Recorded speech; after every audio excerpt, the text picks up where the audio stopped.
the truth and leaves you ballin'. He's the cloaker that laughs as you're falling. Frog Tony haunts your dreams, can't you see? Hopping through the shadows quite eagerly. Scared to close your eyes and go to sleep. You sold chaos, but Frog Tony is here to reap. You were on his shows, then bailed. You tried to take him down and failed. You thought you could outshine the sun. Ended up cooked, well done. Frog Tony haunts your dreams, can't you see? Hopping through the shadows quite eagerly. Scared to close your eyes and go to sleep. You sowed chaos, but Frog Tony is here to reap. He's the specter in the night. Turn your dreams to utter fright. You'll be running to the light. There's no safety from your plight. Never miss when you attack the king. Better yet, just kiss the ring. Shut your mouth and know your place. You never had a chance to win this race. Tony haunts your dreams, can't you see? Just hopping through the shadows quite eagerly. Close your eyes and go to sleep. You sowed chaos, but Frog Tony is here to reap. Yeah, yeah, reap. Yeah, yeah, yeah, yeah. Yeah, yeah, yeah, yeah, yeah, yeah. You were on his shows, then bailed. You tried to take him down and failed. You thought you could outshine the sun. Ended up cooked. Well done. Frog Tony haunts your dreams, can't you see? Just hopping through the shadows quite eagerly. So close your eyes and go to sleep. You sowed chaos, but Frog Tony is here to reap. Yeah, yeah, yeah, yeah, yeah, yeah, yeah, yeah, yeah, yeah, yeah, yeah, yeah.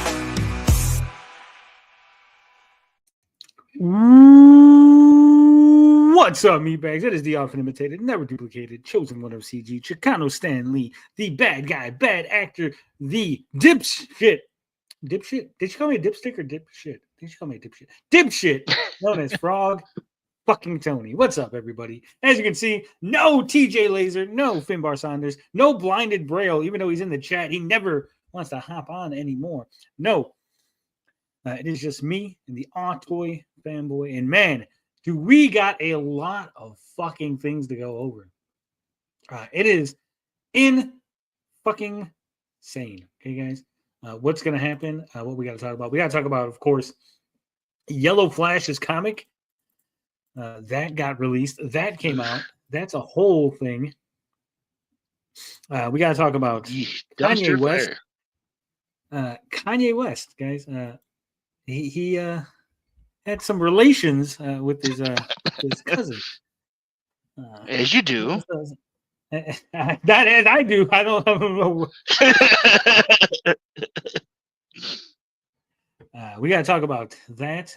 What else we got? Oh yeah, Vito. Vito's crashed out. We got to talk about the Vito crash out. That shit's insane. A little bit of Fantastic Four news. Then we got several videos from Sturgis. He's got 3 videos on the mighty Golden Patriot. We want to show you a trailer for a game that I never thought we'd get here in the States, but apparently they worked out all the licensing. So Super Robot Wars is coming. We got some other stuff, exclusive news about all this craziness that's going on. Man, it is going to be a wild fucking night. But before we get into it, before we get into all that goodness, how's your night been, Altoy? How you been doing this week? I'm doing good, man. I'm doing good. I am fully caffeinated. The edibles are kicking in. I am ready to go. Let's have some fun. Hey. Now, Blinded, you are getting called out. You're getting called out, buddy. Let's hope he makes those final adjustments 6 months from now and finally out of Super Killer. Thanks, Frog Tony. We blame you. Yeah, man. What I thought was just a little simple fun little criticism, little critique of his comic, right? And a lot of people agreed with me. I do get autistically into the weed, right?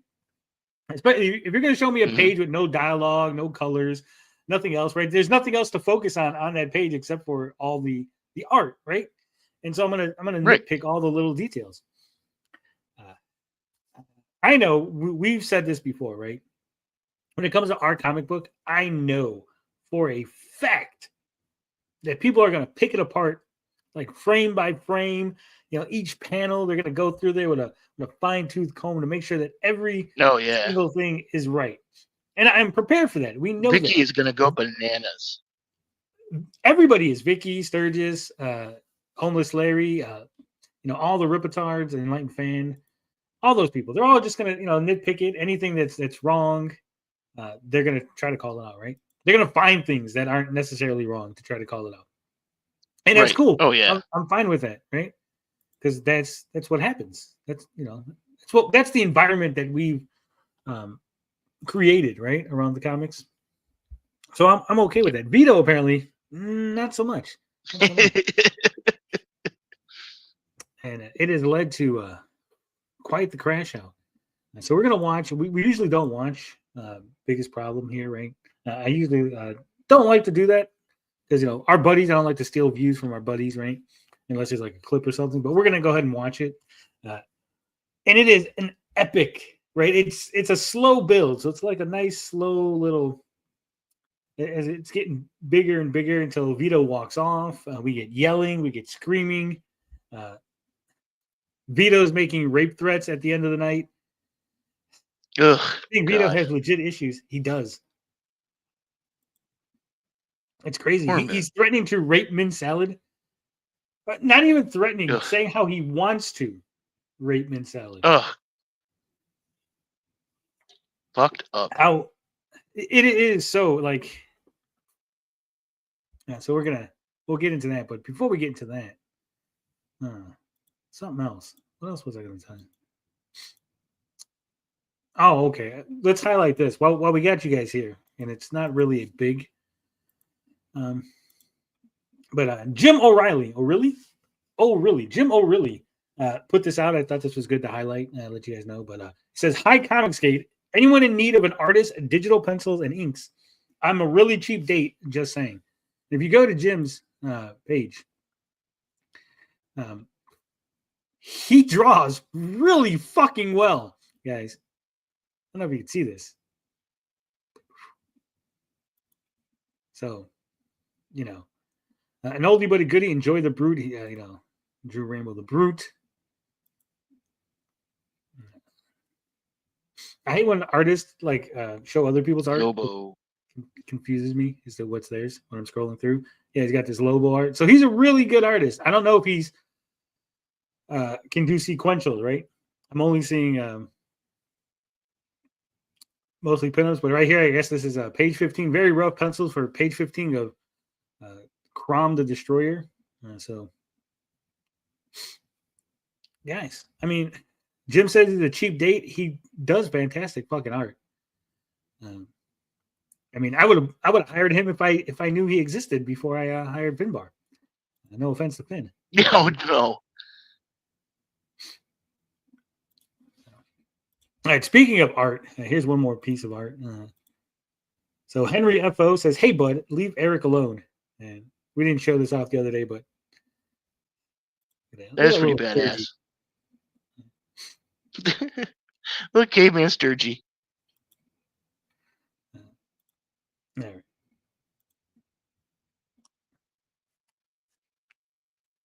Mighty Golden Patriot, guys. Are you ready for it? Are you ready for this new comic by Yellow Flash? You excited for it? No, not at all. Right now, I mean, I like war comics and stuff, but a Power Ranger? I don't know, man. Well, it's not even a Power Ranger. Like, it's he claims it's Sentai, but if you look at it, it is not Sentai. In the I don't even know what that means. Super Sentai would be the series that would become Power Rangers, right? Oh, okay. It's It's like transforming people. It has a very particular definition, right? What is qualified? Because if you go through the history of Sentai, that they've originally were like, this series is the first Sentai series, right? And then they went back and read kind of like, no, see, this is actually the precursor. So this series technically is now the first Sentai, right? Gotcha. Yeah. So Super The more Sentai you know. is the name given to the long-running Japanese superhero team genre of shows produced by Toei, Bandai, and aired by TV Asahi, formerly known as NET, that is used as the basis for Power Rangers. Super refers to their use of mecha, and Sentai is the Japanese word for task force, or literally fighting squadron, and was also a term used for Japanese squadrons in World War II. Yeah. Oh, the shows are of the tokusatsu genre, featuring a variety of live action characters and colorful special effects, and are aimed mainly at families. Right? So you got series like Ultraman technically fall in there, and you got like your okay. Metal Heroes, Kamen Rider. Even though, like I said, Kamen Rider is one, it's not really like a team. But there's certain tropes, right? There's certain tropes that Sentai series have, and none of it is found in this Golden Patriot. So let's watch the trailer real quick, so we can.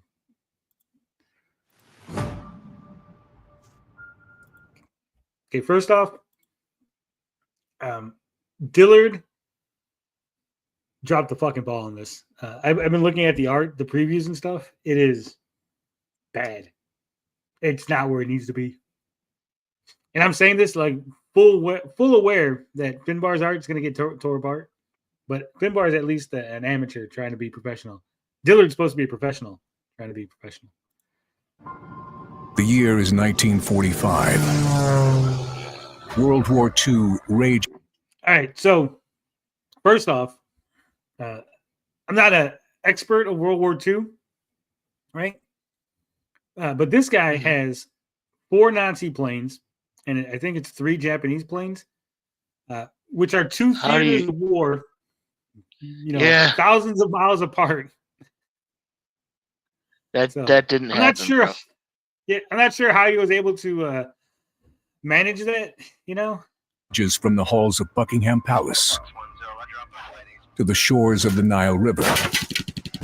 Even now, the clash between freedom and tyranny is about to boil over. Somewhere in North Africa, 2 American flyboys are soaring high on a reconnaissance mission, searching for clues to a peculiar new. Hey, it's Hitler. Look at this. Okay, so shut out.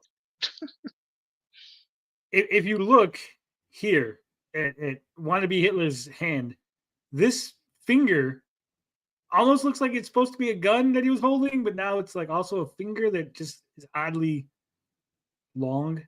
Oh, okay.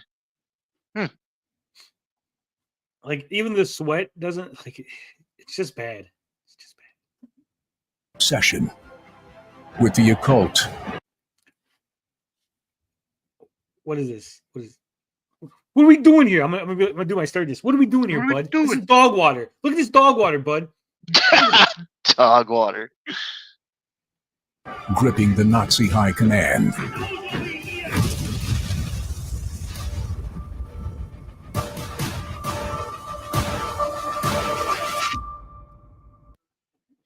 So again, this is the Eric. So he's like a. Good. Oh, so he's like an occult hero. Is that what he's hinting at then? Yeah, I guess somehow this was. The Nazis are looking for like occult powers, and so he finds it and becomes magic, which is stupid. Here's what I don't understand. In Egypt? Yeah. Explain this to me. Okay. Maybe I'm retarded. Okay. I might be retarded. Maybe. I'm always open to that interpretation. But when you have Nazi war mechs, why are they searching out like ancient magic, right? Like, hey, we have the ability to make these giant mechs that are obviously way more advanced than anything current day technology against us, right? But also we need magic. We got to search out the magic, right? No, Hitler's not satisfied with the Death Star. He also needs the Force, right? Like, yeah, right. all right, but look at his face. Look at his face here. Yeah. How are they different? Then look at his face there. It is say pointed, but it's all one solid. And then those the fins on his helmet, look at they're straight. And those fins are not. And they have the little lines. This is not one solid piece. Like, how do you fuck this up? Again, this is like exactly what happened on Isom, right? The character is not established yet. You're just debuting the character. And you have several interpretations of him, right? Right. Now, this isn't like, well, one is drawn like a Disney style, and the other one's like Pixar, and then this one's like anime. Like, you go, okay, so they're not the same, but they're similar, right? Like certain things, the shoulder pads, right? The shoulder pads should be the same length. The mask should be the same shape. The designs should be in the same spot. The arms, right? The wrist things. Like here, you got like their little. Here, there's none of them. Now it's like a flat surface. This one, it's flat too, right? And this one is the wings, but they're less than the first one. So it's like just little things that are different shouldn't be, right? It should be one consistent costume across all. Right. Yeah, especially the points that your eyes are gonna focus on. They really got to be the same. Yeah. Reenies. Yeah. And again, I think this is like Eric July, where he didn't tell anyone what the character kind of looked like. He just kind of gave them like a vague description, because there should be a character sheet, right? There should be, here you go. Like we have them. We have character sheets. That, here you go. This is what the character looks like. Right? Right. Let me see if I can pull them up without. Because I want to show you guys what I'm talking about without screwing anything up. Because I don't want Finbar to be like, why are you showing them that stuff? You can't show them that thing. That's right. It's illegal. You break the NDAs, you are in trouble.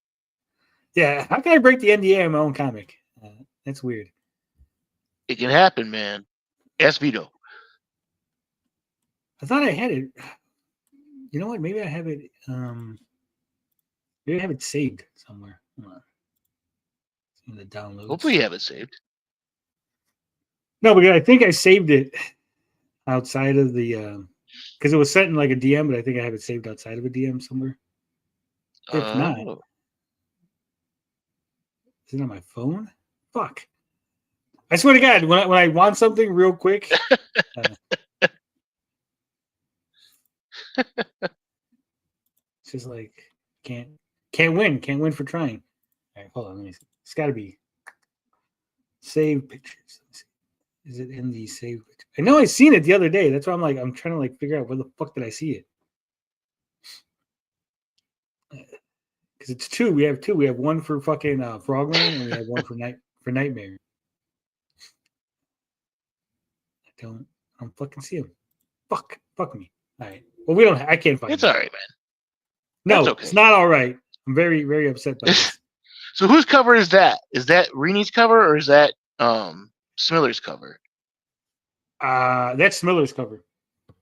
That's Smiller's. Okay, that's what I thought. Okay. Because Reeni's cover is the other one. Because I remember this is the one that they were complaining about because of the lips. They're like, what are those fucking things on her lips? Right? Plus, where are the hidden dicks on this one? Being a Smiller. Oh, you didn't see it? There is a hidden dick in this one, I think. No, I haven't seen it yet. So I'm excited for the surprise of a Smiller hidden dick. Hold on. They didn't show the full cover. There is. I remember seeing it on. It's not as overt as the other hidden dicks in Smiller's art, but it is. Oh, he's getting sneakier. Nice. It's sneakier, yeah. So I remember seeing it on ComicsGate dramas on Twitter. They had the image. They were talking about it. Right. Was it there? No, damn, it wasn't there. I swear to God, y'all fucking all day long, people are pinging me, and now I don't remember where shit came from. Smugglers, fucking scroll. Because the mech right underneath him has like his arm. It's got like one of those like arm guns, and so it's like a low hanging dick. The low hanging dick. Well, you know, well, he's doing it for Eric, sort of. So maybe he wants that. Fuck, I can't find nothing today. See what happens, TJ, when you don't show up? Everything's thrown off of. Everything goes to hell. Everything goes to hell. Every day is a living hell, as EVS says. It truly is. It truly is a living hell every single day. Yeah, but let's see. Where is that?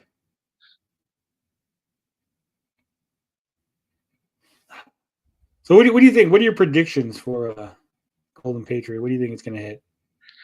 Dude, like I really thought he might be the $1 million bounce back, but no way now, man. Because like he's like You thought Ethan he was going to saying, be $1 million bounce? it'd be like, well, that'd be like his. It could. I thought it could be like Eric's kind of bounce back, $1 million thing, but I don't see like Ethan was saying, like you make your a third of your profit in the first 48 hours. So we kind of know where that is. So triple that. It's not what people were thinking. At least that's what I was thinking. This is the cover B. See it? He got his arm like right there, right under. That's the closest to a hidden dick you're gonna get on. Also, apparently he has wings. Wait. Is it two guys? Okay. Am I retarded? Again, I could be retarded. But this is the Mighty Golden Patriot, right? Because this costume looks different. He's got a different head. He's got like claws. And he's got like a different chest piece. Maybe that's the villain. You know what I mean? Like they're similar but different. I don't know, man. I remember someone like saying that maybe that's the villain. It's like his flight mode. Or yeah, that's true. Could be like a power up or something. But again, like you have these giant juggernaut fucking Nazi mechs, and you're like, you know what I really need to win this war? Fucking occult powers. Occult power. The guy with the wings is the bad guy? You think so? That would make no sense. So they have their own fucking Golden Patriot, but he's a bad guy? Maybe. He's the golden Nazi. But why would you put him on the cover like that? Like, he looks heroic on that cover, like soaring, right? Like he doesn't look like he's fighting the Golden Patriot. Right. He doesn't look like he's, being a threat in any way. Yeah. He doesn't even look evil. He just looks like the Golden Patriot, but like with wings. All right, let me see if I can. Because I think I found what I was looking for. Hold on. So, the story for the Golden Patriot looks retarded too. What do you think about that one? None of them really thrill me. Like, I don't know. They're like that's the thing with a lot of the like Ripperverse stuff. Like the covers are okay, but they're never great. They're just. All right, I found what I was looking for. It was on my phone. For some reason, I had it saved on my phone and not on anywhere else. So, obviously, I don't think this is a spoiler in any way, shape, or form. But you see how it look. It's got each one has a little like this is what this one is. This is what this fucking one is. That one, all his little the black marks. You see how they're different, but also they like in order to stay consistent, right? So whenever they draw this character, whenever they draw Fabulous Frogman, They know that the upper bicep one looks like this, wraps around. The next one on the forearm looks like that. This one looks like that. This one looks like that. This one looks like that. These are the colors, right? These are the reds. These are the blues. Yep. These are the dark blues, almost blackish. Here's what he looks like from the front. Here's what he looks like from the back. You know, everything is there, so that anyone can draw. The appropriate fin bar bulge. Yeah, got the bulge. He's got the belt thing, the chest symbol. You know, anyone can take this and draw it, even if they draw it Disney style, even if they draw it Pixar or anime or more edgy or less edgy or more family friendly. They know exactly where all the fucking markings go. They know what the cape looks like. They know what the fucking outfit looks like, what the belt looks like, what the feet look like, what the hands look like. You know. Oh, we broke 100, Tony. Oh shit! So you know that one. Damn it, that's not the one I wanted. Niggas can be gay too. Whether you like it or you love it, whether you're kissing or you're touching, you're right or lust, I know you covet. Niggas can be gay too. There ain't nothing you need to hide. Video games won't really survive. Tomorrow you might not be alive. Niggas can be gay too.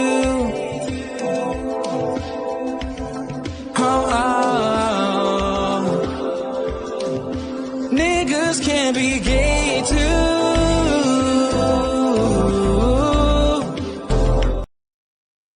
It's got vitiligo. No, it's not. It doesn't have vitiligo. It's a poison dart frog. They have the color. In the trailer, it says 2 flyboys. Maybe they both get the golden shower. Ooh, now that could be interesting. And it's really the mighty Golden Patriots. That could be something. This is Yellow Flash's version of the Green Ranger storyline. Well, the Green Ranger was part of a team. Then he was a bad guy, but then he became a good guy. Then he became the White Ranger. Then he became the Black Dino Ranger. He's also considered the greatest Ranger of all time. And I love me some Power Rangers. Is Eric July Kanye's cousin? Possibly. All right, well, let's read the story. Let's dive into this bad boy, right? Yeah. All right. Break it down. It's funny because I say let's dive into it, and the first line is dive into a thrilling graphic novel experience that combines historical drama. Right there, full stop. You should have never said that. Right? Yep. Especially when we already pointed out how there's no way those guys could have downed both Nazi and Imperial Japanese planes, right? Like that doesn't happen. Don't call your thing historical. It's not a historical comic. It's not a historical drama. It's in the real world, right? Let people assume, right? Because again, if things are inaccurate, they're going to hammer you on it, right? There are history buffs. People are really into World War II, especially, that are going to be like, no, that's not what happened. Actually, Hitler was not in the desert. Rommel was in the desert. Why is Hitler there, right? Hitler never left Germany. It says pulse-pounding action and supernatural mystery. The Golden Patriot, that's a lot of stuff. The Golden Patriot delivers an exhilarating adventure set amidst the chaos of World War II, exploring the courage, sacrifice, and resilience required to face an enemy whose powers extend beyond the known boundaries of war. I don't know what that means. His powers extend beyond the known boundaries of war.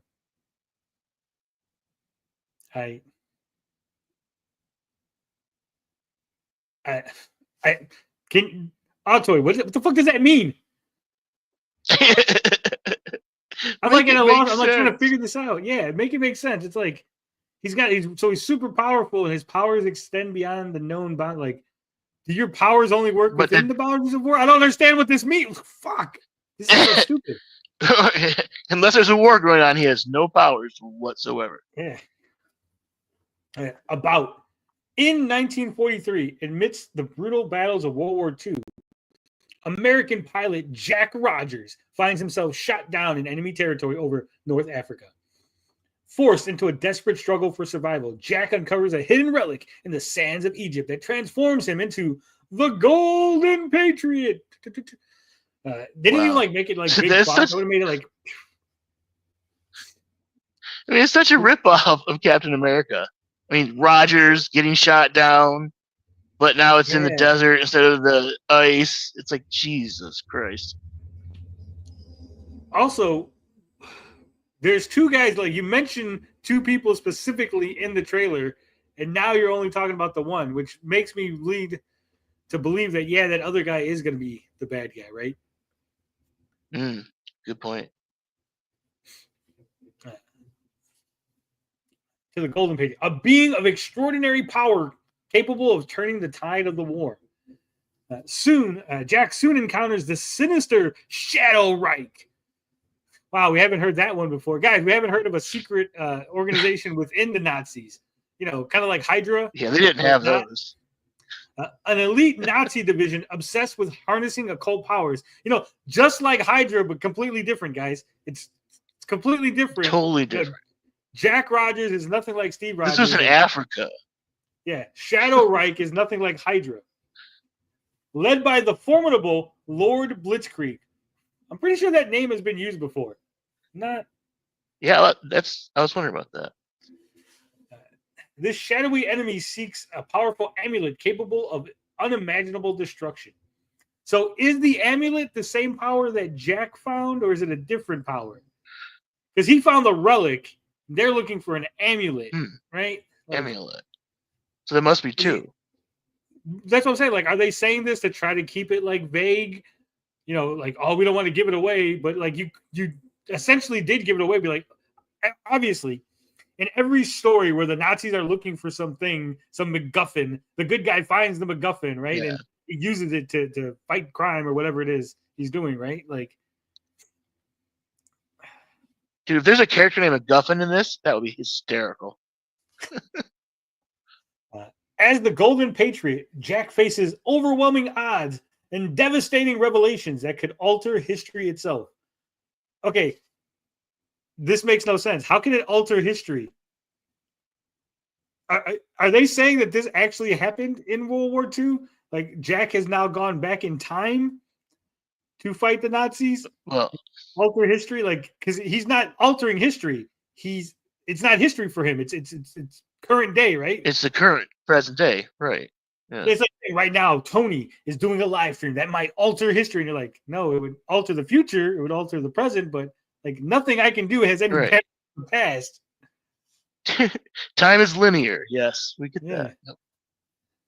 With gripping narrative, dynamic characters, and stunning visuals, the Golden Patriot promises an unforgettable journey into heroism, power, and the ongoing battle against darkness. You just turn on the light. There's no more darkness. All right. Meet the creative team. Writer, Yellow Flash. Artist and colorist, John Dillard. Editor, Literature Devil. Assistant editor, Carol Brown. Oh, so that's where the Rippaverse came in. Oh, snap. Letterer, Invisible Art Studio. Also, I believe, Rippaverse. It says age rating 16 plus for mature themes. Historical elements, guys. They gave it a 16 plus rating for historical elements. Yeah, those what do you think that means? Titties. Nope. Historical titties. Come on. Nope. Come on. It's super obvious.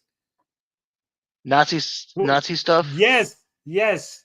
The swastika, guys. They literally gave this a 16 plus for the swastika. For the swastika. Oy vey.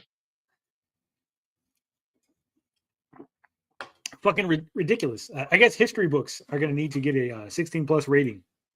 Right? Now, Nazis are bad, okay? Yep. I think we all agree on that. Hopefully. Kanye doesn't, but well, yeah, we'll get to that later. Exclusive campaign rewards. Fans will have access to limited edition. Yeah, okay. Variant covers, signed prints, and original artwork. Exclusive merchandise bundles and collector's edition graphic novel sets. Join the fight against the darkness. Pre-order the Golden Patriot today. Secure exclusive rewards and help bring this epic World War II supernatural adventure to life. What do you mean help bring it to life? This doesn't make any sense. Help bring this to life. Why doesn't this make Please. any sense, Altoy? Oh, you always test me. I test whoever's on the panel, but you just happen to be the only one here. I Why know. doesn't I this was make- fucking with you. Why doesn't this make any sense? Bring the epic World War II supernatural adventure to life. Help bring this epic I'll bring it to. World War II to life. This makes absolutely no sense. Well, World War II already happened, so how could you bring it to life? No. I don't know. You see, you're missing. Okay. I'll explain. You know why it makes Okay, no sense? Please do. Thank you. Because this is what you say in a crowdfunding campaign. Help us bring this to life, implying that it doesn't live. Yeah, but if they you don't do crowdfund not it, give me Ripley. money, yeah, they're not crowdfunding. If you don't give them money, there's no Golden Patriot, is what he's saying essentially. If we don't hit our goal,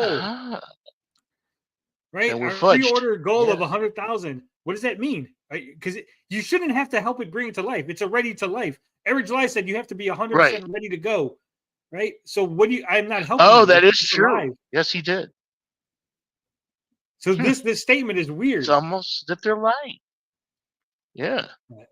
Share This this is a campaign crowdfund, with friends. for sure. Share this campaign with friends and fellow history and comic enthusiasts to unlock additional perks.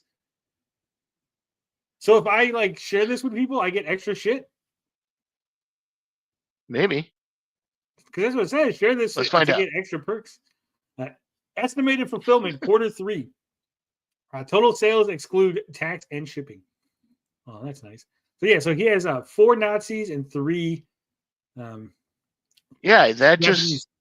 I mean, no matter who you were, the Brits didn't do that. The Russians didn't do that. Well, the Russians maybe could have, but it's an American pilot. So.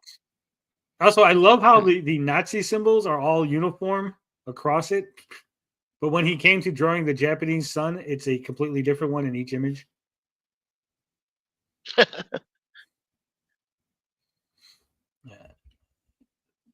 Lifeless. Wasn't I don't even think there would be during World War II. Were there American fighter pilots? Would these planes have even made it this far inland? Because there's no base, right, for them to refuel. Right.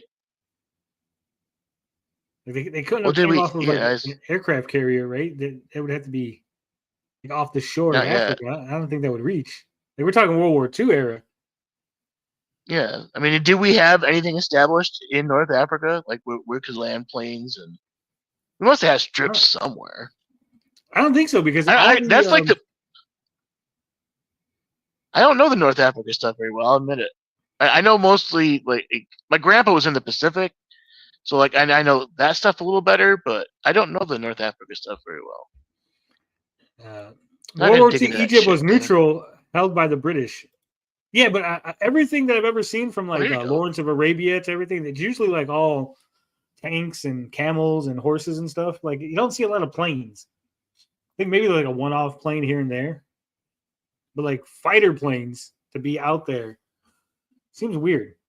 Yeah, it was about tanks. Yeah. Like Sahara. Rommel You ever seen that Bogart movie, Sahara? Yeah, Rommel is a tank commander, right? That's why they send him out there. Right. Yep. He lost his neck apparently in the landing. Neck completely gone. All right, I guess he just runs with his neck missing. He's like a turtle. Turtle. He's like a turtle. Now, is this the same guy? It looks similar. It could be the same guy, but also it might not be the same guy. It's his head is round here, but his head is more flat, more square, right? And his hair is just a little bit different. But I only see one guy coming down. But this guy has no mustache. That guy has a mustache. I guess that's supposed to be the same dude, but it doesn't look like the same dude to me. Right? Even his eyebrows. Yeah. Then we got the Jeeps coming at him. Okay, so this always made no sense to me. These Jeeps are tracking this guy, right? and he ducks behind these rocks. There's nothing but fucking desert. Like, the guy moves left behind the rocks. Commandant, I believe the American went behind those rocks. Don't tell me what he went. Clearly, he kept going straight. 9. He went straight. Clearly, just keep going. Americans don't hide behind the rocks. This makes no sense to me. Like, there's nothing else out there. It's not like he's bobbing and weaving. It feels like a canyon and a bunch of stuff. Like, he's like going behind a bunch of rocks where you can see like the Jeeps are having to like swerve, right? So it's like, oh, they don't know which one he hid behind. And like he double backed around or something. Like when they passed that rock, he came back around to go behind them or something, right? That would make sense. But like literally, there's nothing there. They're looking at him. They're chasing him. Obviously, they can see him because that's why they're coming at him, right? They see this guy running, and then he just takes a left behind these rocks, and you're like, nah, just keep going. Where'd he go? Yeah. Like if there was a sandstorm or something, that would make sense. Or if the sun was in the Nazis' eyes and they couldn't see him, right? Like, but the sun is clearly here. It's like high noons. It's not even like it's twilight or something where like it would have an excuse. Also, why is that guy standing outside? Like, these are moving, right? Like, oh my God, every time. The more I'm looking at this, like, he's not standing inside the Jeep. He's clearly standing next to the Jeep. But they're driving. But they're in motion. Because there's sand coming up. Right? Yeah, there's motion because there's sand coming up. Yeah, the tires. So has that guy just been standing in the desert? Like, that guy's just been waiting for them so they can be like, yeah, go that way. That's and they zip right by him. He went that way. This is going to be a case of... You went that way. I got to get this comic now. I didn't want to get it, but it looks like it's going to be so fucking bad. Keep going at full speed. That'll get him. Maybe he's supposed to be on a running board.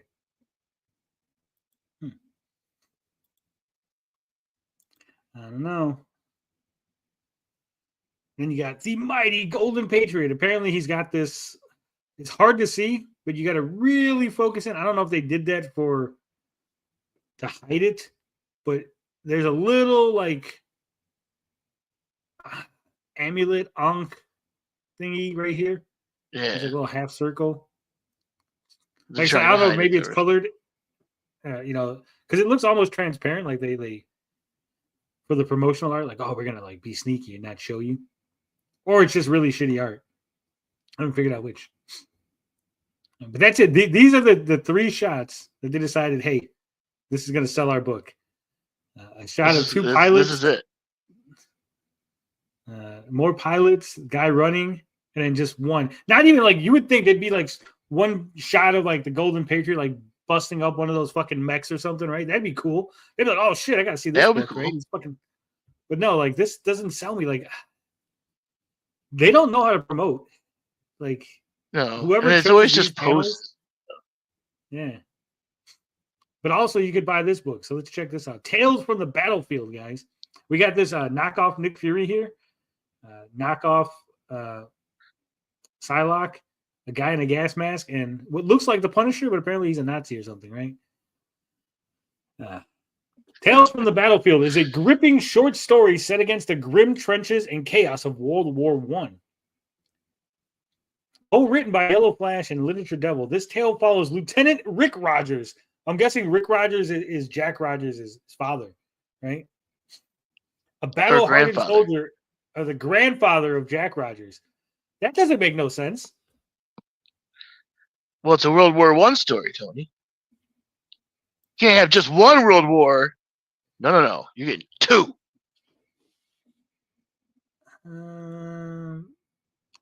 So World War I ended in 1918, right? So he can't be that. He doesn't look that old. Is what I'm trying to say. Like he looks like he's maybe 30, right?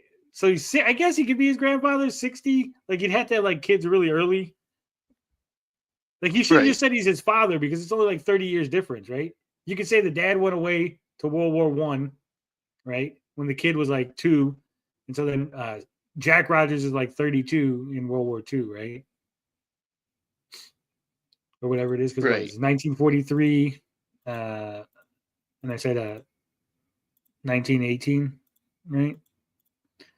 Yeah, it'd be like 25. Right. So that would make sense. That would make more sense, right? Like it's his father. More sense. He went away to war, came back, had a kid, and boom, kid's in. He's a young man in World War II. Like, no, this is like his grandfather. So it's like a 30-year-old man comes back from war, has a kid. That kid becomes 20, and then he has a kid. He has a kid. Because in order to be a grandfather, that's what I'm saying. Like, maybe they did time travel. The Maybe math this whole thing's isn't just a mathing. paradox. Like, so he has to already have a kid, right? He has to be like one of those, like, I got to get back to the family, because or else the math ain't mathing, and that kid is, the current Jack Rogers. Doesn't make no sense. So yeah, so like his son is like 7.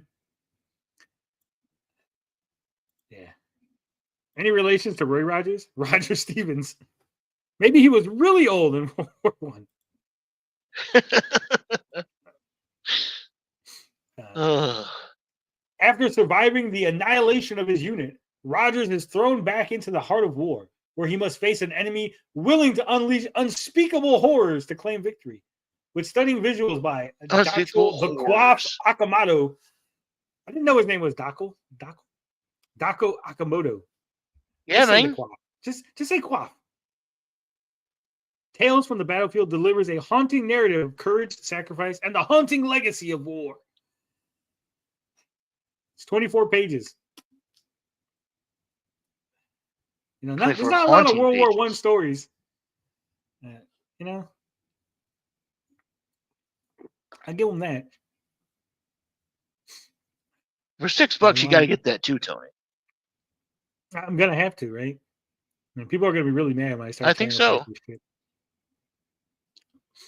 All right, so this first cover A, with him striking that pose with his arm out in the air, that is Kelsey Shannon's cover. Cover B is the Smiller cover. Cover C is the Irene. The Irene one is that one. I think that's probably the best one. Oh, okay. I know. I kind of like that one. But for $35, I don't know if I like that one anymore. So I was gonna say, which ones are the 35 and which ones are the 17? I mean, cover D is always 17, right? Rini is $35, and then Smiller and Kelsey are $22, and then the Rob Willis cover, which is actually the best one, in my opinion, right. Even though it's not that great, that's only $17. So yeah, there's all generic poses most of the time with the Rip Burst books. All right, so I know there's a lot of people out there. There's a lot of you out there who want to support John Dillard. There's a lot of you who are, you don't want to support Yellow Flash, but you want to support John Dillard, right? You think Dillard deserves some money. Dillard's a nice guy, all that stuff, all that good stuff, right? Well, I might have some information that might sway your opinion one way or the other, okay? And I just got it today, right? So I don't know if it's true. You gotta take it with a grain of salt, right? Because we're taking people at their word, okay? So let me. So they were talking about the Dillard cover, right? And this Captain Kurtz, the timey-wimey limey. Skelton says, "Lol, then tell me how they be late when you have to raise money to be able to pay people to work on a project." Kurt says, "I seem to manage it. It's called working. Crowdfunding is theft perpetuated by lazy hippies and communists." Next.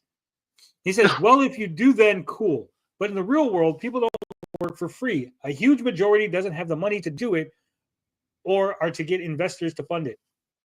Okay, so this is the important one right here. Kurt says, "Nobody is asking anyone to work for free, you disingenuous straw man idiot.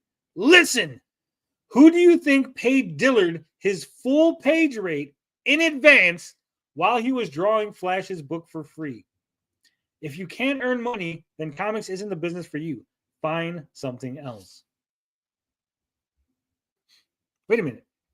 This guy just said he paid Dillard while Dillard was working on Flash's book. Have you ever heard of this before? No. So, in all the streams where people mentioned Dillard not being paid, and all the times people were talking about it, all the tweets, all the messages, not once have you ever heard that Dillard got paid by somebody while he was working on Flash's book. Correct? Correct. So even when Ethan was talking about how Dillard needs money and people need to pay their artist, and Dillard said, don't worry about it, everything's worked out, he didn't even say, I actually picked up this other job and someone paid me in advance so I wouldn't be out of money. Right. Huh. Interesting. That's interesting. Says, Grumpy says, hold on. You paid Dillard's wage while he drew Golden Patriot? Is that real? Would Dillard Draws confirm you paid him for pages on Golden Patriot? Didn't you just say no one works for free? This seems fishy. And Kurt says, pay attention, moron. I paid Dillard real money to draw my book. Without me, Dillard would not have been able to draw Flash's book for free. Again, when people were talking about giving Dillard a Christmas, Dillard didn't say, hey guys, don't worry about it. I got paid by someone else for a job. When people were talking about raising money to help Dillard because Flash is screwing him over, Dillard didn't once offer up this information. Dillard has been allowing your sympathy. Dillard has been allowing people to think that he didn't get paid by anyone during this time, that he was basically working for free. And plus pencils down too. This was but he already got paid. Pencils down was already finished. It wasn't that many pages. That's true. Gotcha. Fan art says he's still working for Flash for free. Yeah, he is. But also, again, like I said, a lot of us felt like, oh man, he's not getting any money. Like there was no income coming in. But he already got income from this other guy, Kurtz. Right? Dillard said he had to take commissions during that time. This doesn't sound like a commission. Again, this isn't like a one-off drawing. Right? That's what you're talking commissions, right? Like someone's doing a drawing, do me a pinup, do me a this real quick. This guy said the entire comic, he paid Dillard his entire fee, right? For his entire book. Right. All up front. His page rate, all up front for his book. And he didn't even say how many pages, but we'll just say the standard 24 pages, right? So Dillard got paid for a full book, and he didn't say anything to anybody. You know, this whole time, at any point, Dillard could have said, hey, guys, this guy Kurtz, Captain Kurtz, paid me for 36 pages up front, so I have the money. I know you guys are worried about me, but I have the money, so you don't have to worry about it, even though Flash isn't paying me yet, right? Because again, a lot of us were still being sympathetic. We're like, oh, this sucks. We know Dillard can't say anything bad about Flash, and he's probably struggling, right? And this is all up front. But if he would have just said, hey, actually, I got a whole bunch of money because some other guy paid me for a job that I haven't done yet, a lot of us would be like, oh, okay. TJ said, okay. Yeah. And then TJ said, okay. So that's crazy. It's crazy. You know what else is crazy? Eric July did a whole stream. A whole stream? A coping stream. The stream I owe y'all. The Mighty Golden Patriot launches. 318 people were watching when I went and took this screenshot. Dead channel bud. But then I went later to see like if I could watch some of it, right? Because I went, took a shower, got out of the shower, was like, okay, let me sit down and watch this Eric Cope stream, right? And I was greeted with video unavailable. This video is private. Oh no! I don't understand this. Why would you put a video? You're launching Flash's comic. Why would you private it, member only, unlisted? It should be for the public. The whole point is to get people to watch it and then buy the fucking comic. It's not a promotion if you hide the promotion. Gotta keep those promotions, bud. Isn't he supposed to be promoting the comic? Yeah. I don't know if he did this stream. Maybe when he says this is the stream I owe y'all, maybe this is like a contractual obligation for Ripperson. He's like, oh, I have to do a Ripperson. I have to do a stream, a launch stream for Golden Patriot. But it doesn't say anywhere in my contract that I need to keep that stream up. It doesn't say anywhere in that contract it has to be available after his live. Doesn't he private like all these streams though? After he does them, like his promotional stuff. Members only. That's what it is. That's yeah. Okay. Straight Bean says, not to brag, but this happened because of me. The stream or the privating? With both. 7+ years of EVS showing everyone how to launch a book and promote it, why are they so bad at it? No shit. I think it's pride. I'm not even going to front. I think they in their head, right? They would rather do it their way and fail than do it Ethan's way, right? And have Ethan go, see, they did it just like I showed them how. They did it. They did what I told them to, right?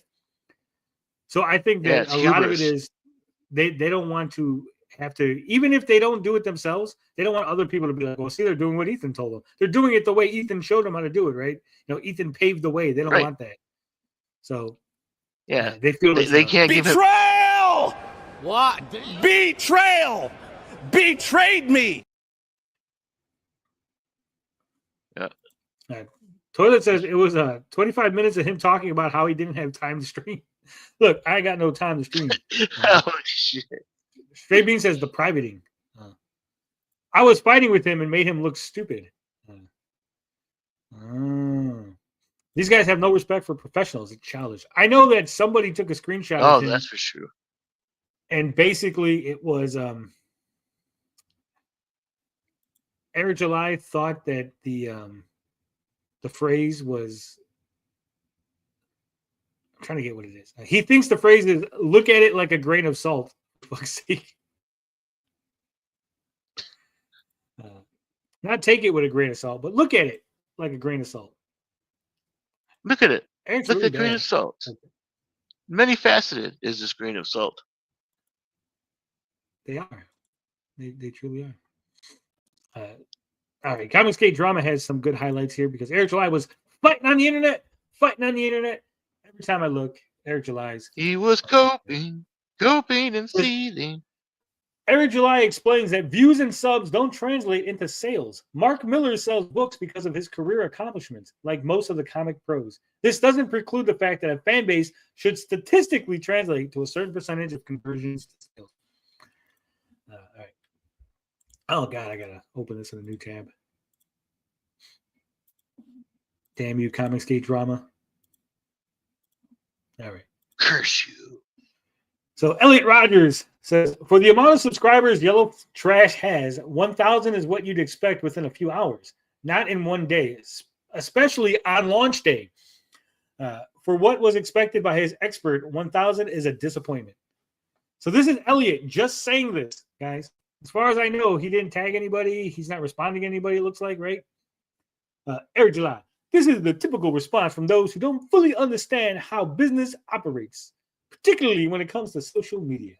It reflects a very surface level view of business dynamics. Eric July, you are fucking retarded. Eric truly believes that his comic is great and it sold because it was a good comic, not because it was a fucking culture war trophy. Yellow Trash, Yellow Cultural Flush, War Bond, Yellow Piss, however you want to call him, has a huge fucking audience, but he was somehow unable to get his audience to buy his merchandise. That speaks volumes of whether or not they actually give a shit about him or they just want to hear him yell about things, right? Or maybe they're just fucking hate watching or mocking him, right? You know, it reflects a very surface level view of business dynamics. Subscriber counts do not automatically translate into sales. Views do not automatically translate into sales. No shit. No one has ever said that views or subs automatically translate into sales. What people have said was if you have a bigger viewer count If you have a bigger subscriber base, then you have a bigger pool of people to which to sell to directly, right? These are supposed to be your customers, your fucking fans. But somehow, again, these guys can't sell to them. So many Rogers on this stream. Yep. So many. Yellow Flash lost his audience, and all that's left is people that click for the topic but leave when it switches. Business, bud, business. It says prominent comic book names who stream, do videos regularly, rarely command massive viewership. The reverse is also true. Without proper context, using these metrics to assess success is deeply flawed. Hibbity, hibbity, jibbity, jibbity. Yeah. Says Elliot says that just makes it worse. If you can't sell your product to people who follow you, your own immediate audience, then how do you expect to run a business? Where can you find success if you can't sell to your own? Eric, it is sold over 1,000 people. You'd have a lot to learn about business, my fan. Elliot says it undersold to only 1,000 people out of 500,000 plus potential customers. Frame it however you want, but those are the numbers. Mandalore says you aren't a businessman like Eric. Lamau, he really isn't. Low IQ thinks subs and views equals sales. It's quite literally one of the more ignorant takes on assessing sales. By this moronic logic, all notable comic book writers and artists should have massive viewership on their videos when they do them. No, they shouldn't. Eric, you're retarded, right? If I am selling comic books, if I am fucking Mark Miller, right? I am known already. People are buying me. They're like, oh, that's a fucking Mark Miller book. Right. I gotta buy that shit, right? It's a fucking Kirkman book. It's a Rob Liefeld book. Those are known personalities, right? Todd McFarlane. If Todd McFarlane were to like, hey, I'm launching a new comic, he'd probably get a shitload of fucking sales, right? Because of who he is. Oh yeah, everyone's gonna put that on their pull list, yeah. But what Eric is failing to realize is they're celebrities. Celebrities. They have customers. They have a fan base. They're not YouTubers. Sure. They're celebrities. It's like if fucking what's his name? The Berserker guy. What the fuck's his name? Come on, we Bill and Ted. The Bill and Ted guy. Fuck, why can't I think of his name? Oh, Keanu Reeves. I'm sorry. Yeah. Keanu Reeves, right? Keanu Reeves is a celebrity. He has fans. He doesn't necessarily have a YouTube channel. If he started a YouTube channel, he might not have anyone at first, right? He might eventually get some. But he already has fans. He'd rack them up pretty quick, I think. Yeah, probably. But what I'm saying is he has fans. He has a built-in fan base, just like Mark Millar, just like fucking Kirkman, just like Rob Liefeld and fucking Todd McFarlane. Yellow Flash also has a built-in fan base. He just was not he wasn't able to translate that. He wasn't able to sell them, convert them from watchers into buyers, right? It's like if Rob Liefeld started a band, he might not necessarily sell a whole bunch of fucking band shit because his fans are comic book fans, right? But if he made comic books, right. Yes. If his YouTube videos were just like really shitty, like, oh man, this guy's really bad at YouTube, but he's really good at comic books, right? Like, says the great Mark Miller outsells all of us by a long shot. Yet he doesn't even have 10,000 subs on his YouTube channel. I didn't even know Mark Miller had a YouTube channel, to be honest. I didn't either. He probably doesn't use it that much.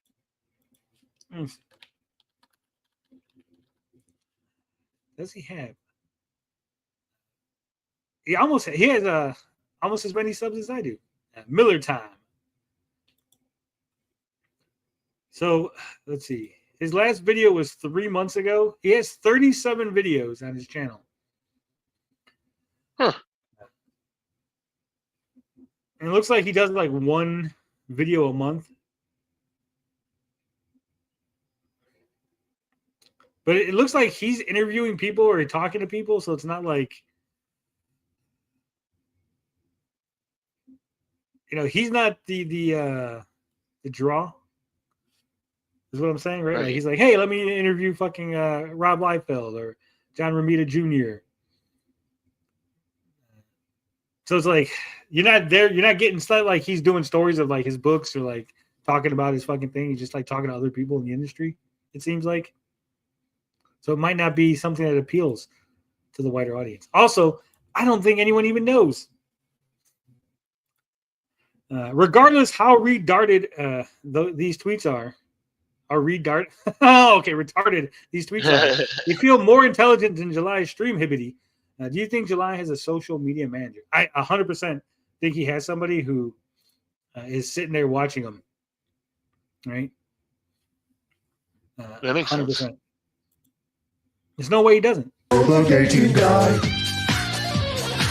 DI rules.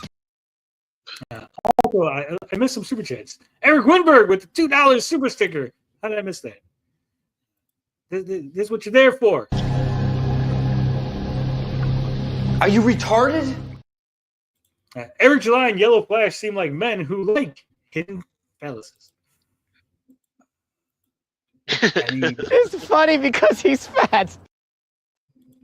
Stu K says 16 plus for depictions of man in tank love. Oh yeah, that's right. He had that drawing of fucking the giant fucking tank penis that he was pulling on.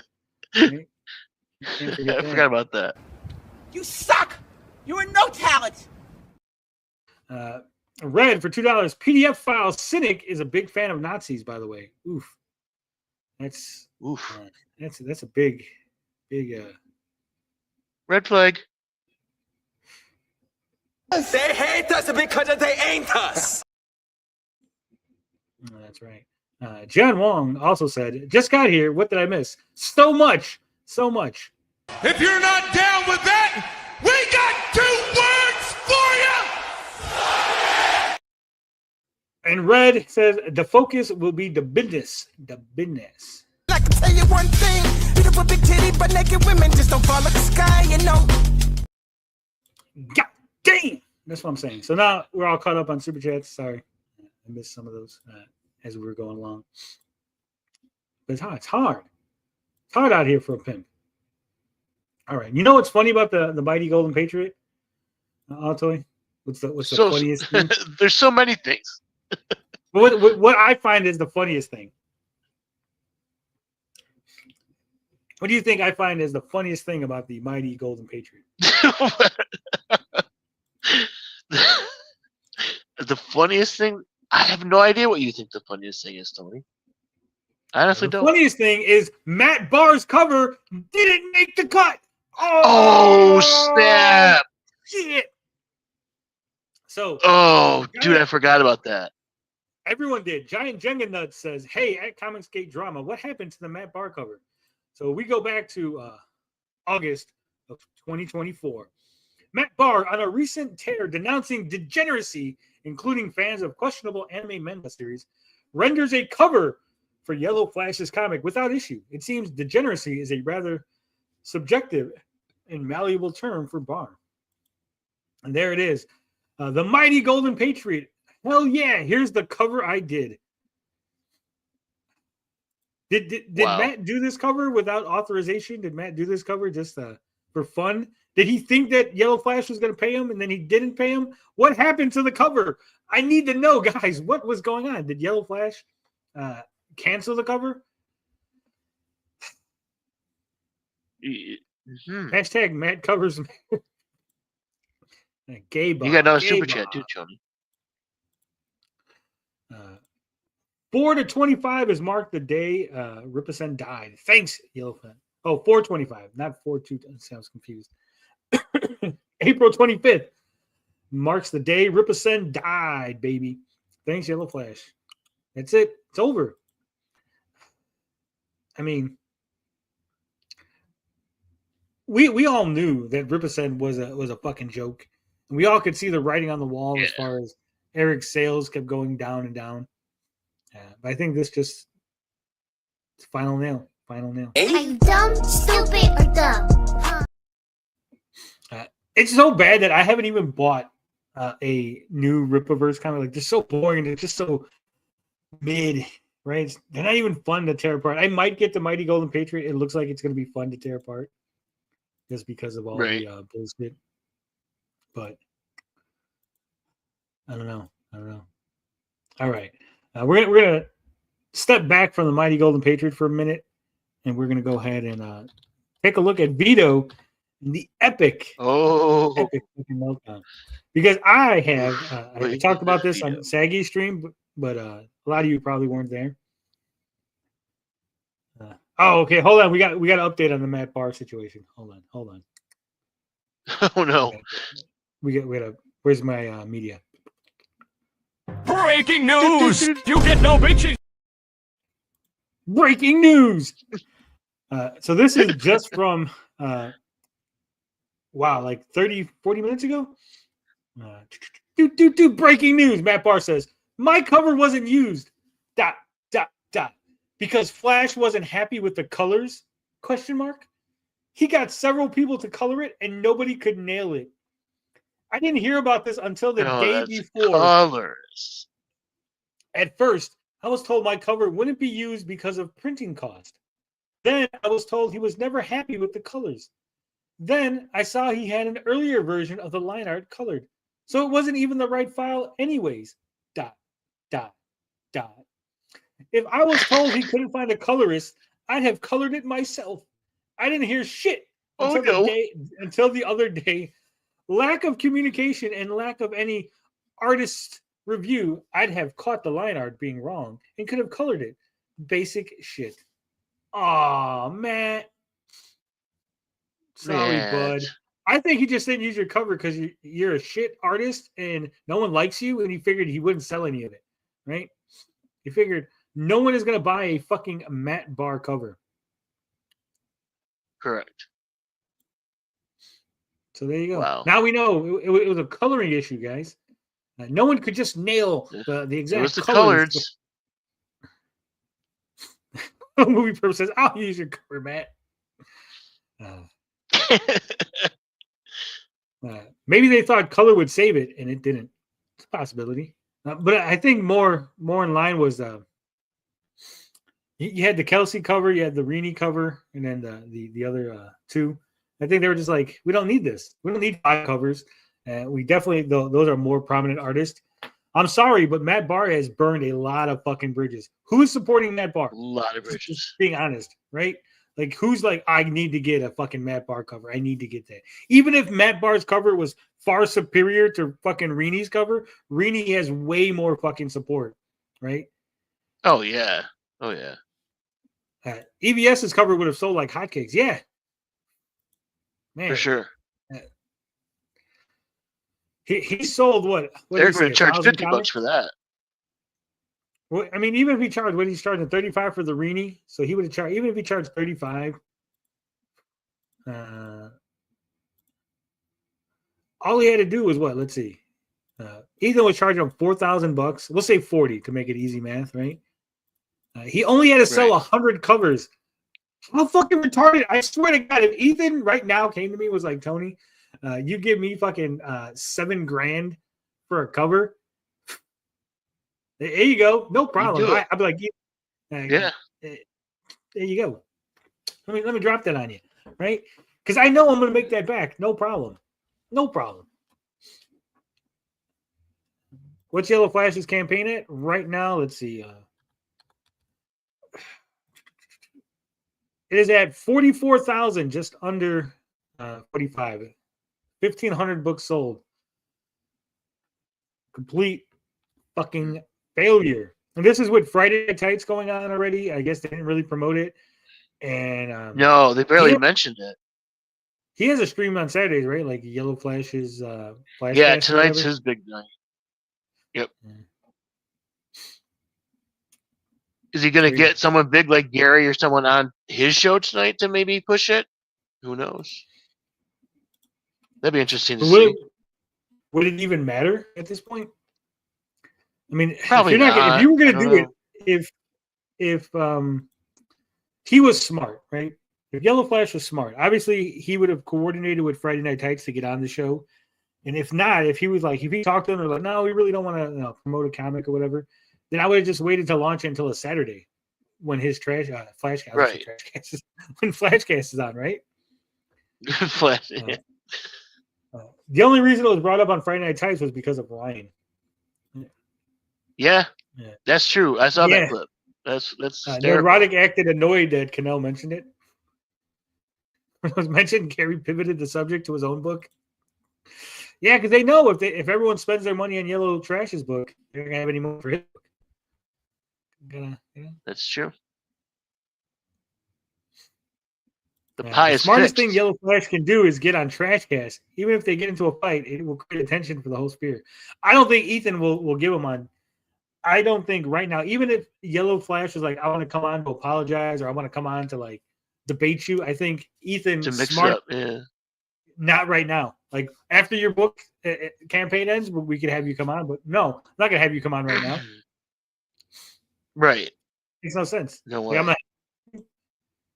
All right, so here we go. Biggest problem, number 187. Vito Giswaldi, Dick Masterson. It's a slow burn, guys. But when we get to This it, is a slow burn? Okay. it's so worth it. This all of it. All right, so settle back. This next series of events is all kicked off by one super chat. $5 is all it took to start this series of. How do you feel about it? Hold on. Gotta go back. Hey, Vito, Speaking of apart from super chats, Jesse, how do you you know feel what about Kanye's revelation that his cousin was sucking his dick? Other way. Oh, there you go. Other way. Friendly reminder: Yellow Flash burned CG bridges for $45,000. Sad. Sad.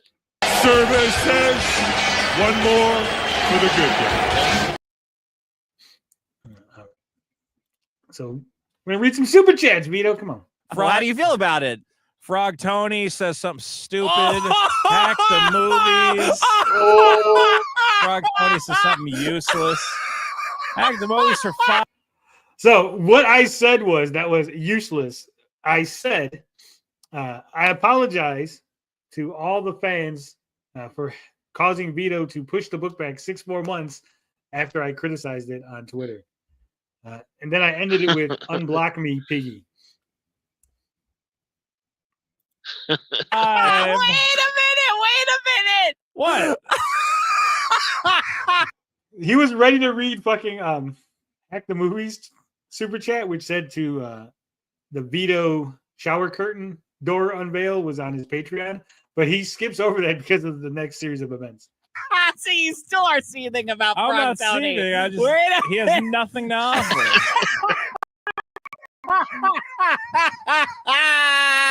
Frog Tony just doesn't know how to critique comic books on any meaningful level. All he can do is go, I don't understand the camera angle on panel 2. How far is she from the counter? 56K1 says they laughed at Frog Tony over at Biggest Problem, but it turns out Tony is its savior. Just might be. That's right. Wow, HD Copium. Oh, it gets good. Because then it transitions into a whole Riley thing, and then it ends with Vito talking about wanting to rape. He spirals into I want to rape Min Salad. That's how far Vito is. And then I tried to go, well, here's the thing is like clearly in that shot, it's a stylistic, like wide angle shot that shows the entirety of the diner. So You're talking about you released a preview page of your comic book. Yeah. And then he looked at a previous page where why did you release the preview page? I was just working on it. So I just what were you working took on? a screenshot. What were you doing? I am taking the art and I am converting it to black and white and I am scaling it down to print size. Oh, okay. And making adjustments with the letterer. With no words. You're like, here's the page. That's what I send to the letterer so he can put the letters on top of it. So the lettering's not on it yet? No, he has a version with the lettering on it, but it's on top of the old version of that page. And why were you scaling it down? I'm updating because previously he was scaling the pages himself. Okay. And I said, is it better if I do this for you? And he said, yes, it would make my life easier. And also he had older versions of the art, which is what he was lettering. So he's now updating it with the new page. And then you took that page with no words on it. Yes. One page in the middle of your comic. Yes. Where nothing's really happening. No, but I think it looks nice. And then you posted it online. Yeah. Now I saw that and thought, Huh. I wouldn't have done that. But I'm not a comic creator. So I Right. want to know the thought process that went into. I just looked at it and I said, this looks nice because I think the black and white looks nice. Yeah. And I think it's a nice looking page. How did it go? How would you grade the experience? All the people who are normal. All the Said- normal people, guys. All the normals. Oh, that looks good. How many people did you This is block in for the all next the 24 hours? people. Fucking Vito July over here. I can't take criticism. Criticism that he eventually admits that I was correct about. Autistic, nitpicky, whatever you want to call it, but I was correct. But you were correct. Hours after that. I blocked a lot of people who are just being like pointlessly negative for no reason. Again, this is a lie. There was nobody being pointlessly negative. People were just disagreeing with him, going, "No, I think that it doesn't look good. I don't buy your explanations." Right. Who just have to be like, "Whoa, I can't wait to wait another 6 months to get it." Duh. And I was like, "Okay, well, I'm just." Did you block anybody who paid for the comic? I have no idea who paid for it or not. It does not tell me that when I block you. You had some doozies. Like who? Was where some guys were like, "Oh, sorry, man, I didn't mean to upset you. I was just saying that like I didn't understand what was happening in the page." There was one guy who. Here's the thing: when you get a million guys being like, Yeah, really dumb, yeah, that's when you got to dig like in and start aggressively dumb, tweeting up a storm. Reach, right? Okay, so there's, Tweet deck, Jarvis, enhance. there's one panel where it shows the exterior of the diner, yeah. and people are going, "Why are they outside now?" Nobody said that. This is Vito reframing the argument. No one was complaining about the outside diner shot. And I'm like, "Well, Where are they? they're not outside." Oh, And if you look at the page, you can tell what is being done here. And if you read comics, it's a portal to another world. it's That's behind them. it's them discussing an outer location, so they're showing the outer location. But there's no words on the page. There's no words on the So page. you don't know. It But could be anything. Well, you can tell from the outline around them. If you read comics, it's a common device used a lot in Japanese manga. Oh, So if you read comics, Oh, the way I yes. read comics, I don't know if that's a common device. Vito says that very confidently, but I don't think he's using it the way they use it in manga. oh, I've seen this. He's done definitely before, and I talking- understand what's happening. Hebitude got blocked. Yeah. Okay, Hebitude's like really super great supporter Of what? of the show. Yeah, but not of me. Hebitude literally at the beginning of the argument was on Vito's side. Was like, no, Tony's retarded. This is clearly fine. And then Vito gave him attitude. He's like, well, you know what? Fuck you, Vito. Let me dig into this a little bit deeper. Yeah, he could do better at supporting you. That's a good point. I mean, Tony what Hack do the you mean Movies. Tony from Hack the Movies. Tony's not blocked. But you did block him. For like a half second. For like a half second. This is Vito reframing Uh-huh. this. No, you blocked him at least for a day. He didn't even know he was unblocked. So in the chat on The Biggest Problem yesterday, Tony was like, what do you mean I'm unblocked? I didn't know I was unblocked. What? Why only a half second? Because I just was like, okay, everybody is just annoying me today, so I could just block people for a day until I'm not as annoyed at them, and then I can unblock them. Why do you guys treat Twitter blocks like this fucking insane thing? You know when you go like, you know what? Yeah. I'm tired of getting. Yeah. I'm tired of getting pinged from these people all day long because I'm getting like a million pings from No, I Frog don't. Tony. I don't. A million pings from Frog Tony. Literally. million. Again, guys, I would only respond when he responded back to me. So if he stopped responding, I would have stopped responding, right? I'm tired of being pinged. Stop fucking replying. You have to be right. That's the problem. Vito had to be right. He had to keep this argument. He had to keep strawmanning and reframing and saying, you just don't understand two people in a diner talking. Like, no, that had nothing to do with what the criticism was. The criticism was, it doesn't look like they're moving. They look like static fucking images. And suddenly they're at a different part of the diner. And then you had to be like, well, they're not at a different part of the diner. Well, it's just a different camera angle. Well, actually, this is a zoom in. Well, technically, they moved, but actually, see, they shuffled around. But no, the word balloons are going to cover it anyway. So that's why it doesn't matter. Like, there was all these excuses you just kept fucking regurgitating up because you were wrong. Oh, yeah. It looked like shit. And But he's a also, right you could fighter. He's got to be right.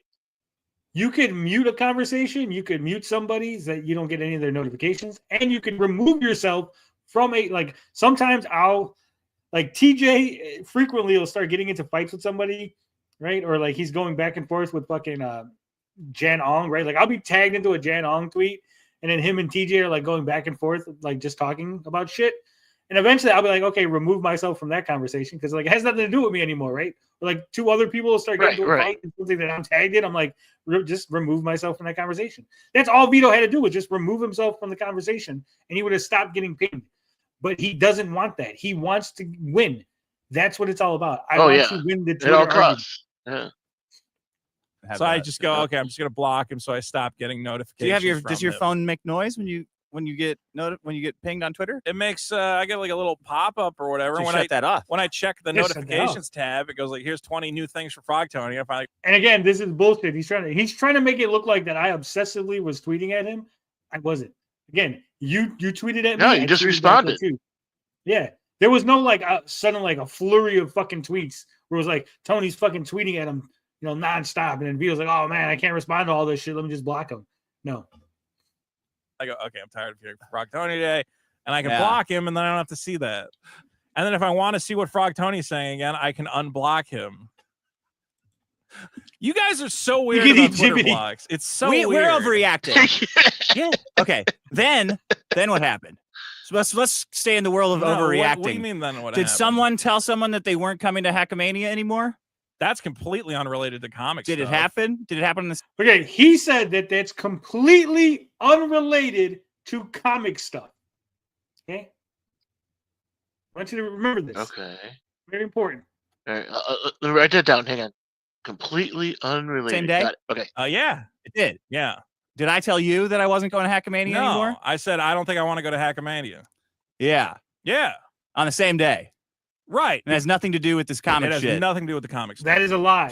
Ladies and gentlemen, you might not be aware of this. Oh, no. But Vito is in a DM group called the Clipperverse. Clipperverse DM group. Okay. Dungeon Master?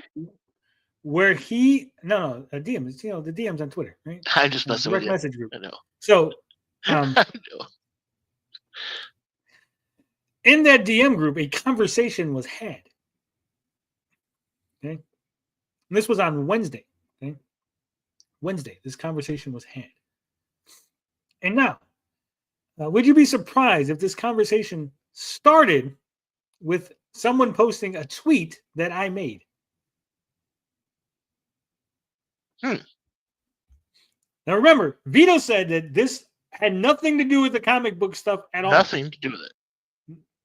Nope. Well, this is how this conversation went down. I tweeted, at what point did your artist threaten to quit if you kept sending him revision notes? And why are you covering for him? Riley is the one who put that up. And he said, this would be so funny if true. He then wrote, it's a silly thing to be fighting about, but then he put in the drawing that Hibatu did of the different camera angles. He says, this is why comics should be comics and not attempts at animation or film pitches that have real cameras and blah, blah, blah. I can't believe the first 6 pages are really a witty banter scene from a 30-second cartoon opening gag. The most comparable thing I can think of is the Rick and Morty comics, but they aren't written like the shows are written because who cares about the mundanity if it isn't an over-the-top joke, and the comics have occasionally cool art scenes of a monster or jokes they wouldn't animate for the TV show budget. I'm not looking forward to the Friday night Cope stream.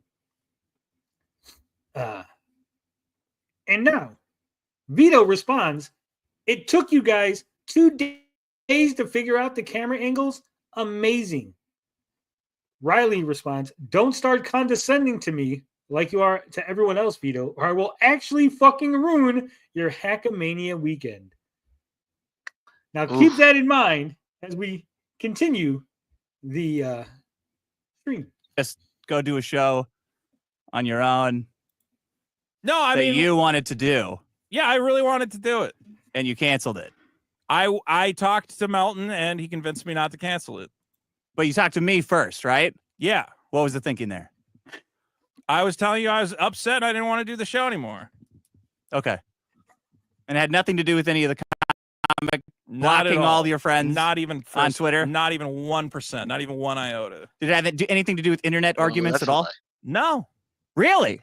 Internet arguments? Yeah. Did it have anything to do? Did it start on Twitter? Did it have anything to do with internet It had arguments to do at with all? something with a message I got from somebody. And I said, well, if that's what's going to happen at Hackamania, I don't want to go. And this is like some kind of crazy unknown stalker. When Riley sends me a message that Oh, says, I'm okay. going, I no longer, what do you call it? I'm willing to risk an assault charge at Hackamania to interfere with the show. Yeah. And I will ruin Hackamania for everyone just to get at you. I go, okay, well, then I don't want to do the show. Yeah. So it's my problem then. No, I just told you I don't want to do the show. I mean, you can't do the show without me, right? I mean, Well, you I have to, could. Vito, because people bought tickets and they're coming. I love that you can't do the show without me. I think Maddox had that same sort of attitude, didn't he, guys? He can't do the show without me. Wait a minute, Nick's doing the show without me. Wait, what? So let's get back to reading these DMs here. These very private DMs that I shouldn't have access to, but I do. Says, don't start condescending to me like you are to everyone else, Vito. I will actually fucking ruin your Hackamania weekend. That was Riley. Vito responds with, you're not gonna do shit. Ooh, Riley comes back with, we are beyond this. I've been nice to you when appropriate, but I have nothing to gain from playing along with you. Vito, okay, so don't. Riley, you can block people online, but you know you can't block me from real life. Then Vito says, okay. Riley, we won't be in Dick's house this time, and I don't care if I ruin the event for every single person there. Vito, ruin Hackamania. Riley, I will ruin it for you, and I'm willing to ruin it for everyone else if that is the result. Ripoffverse pops in. Yeah, talk to me about camera angles, you absolute fucking clown. Riley, he literally thinks he knows more than you do about cameras. Vito responds, okay, ruin it for me and everyone else. I don't care. Riley, I will. I don't care way more than you don't care. I am unstoppable, and you desperately need the approval and acceptance of those around you to even perpetuate existing. Lol. Vito, I'm just going to do a comedy show. You do whatever you feel you need to. Riley, I've seen you live at Hackamania. It isn't comedy. Oof. Vito, I don't care. Riley, I can't wait. Lamal. Vito, go nuts. Riley, I will take things further than I've ever taken things before. You tried using threats about... Riley says, you tried using threats about my case against me last time. Vito, again, go nuts. Riley, I don't have those now, and I can handle a simple assault charge or two. I already have the perfect idea. Vito, do what feels right. Riley, I will do something that no one will ever forget. Vito, are you planning to interrupt the show? Riley, good luck spurging out to everyone involved, thinking any of them would or could stop me. You have about a month to reconsider your attendance, but there is nothing else you can do to avoid what is going to happen now. Vito, it's fine. I just called Dick. I'm not going anymore.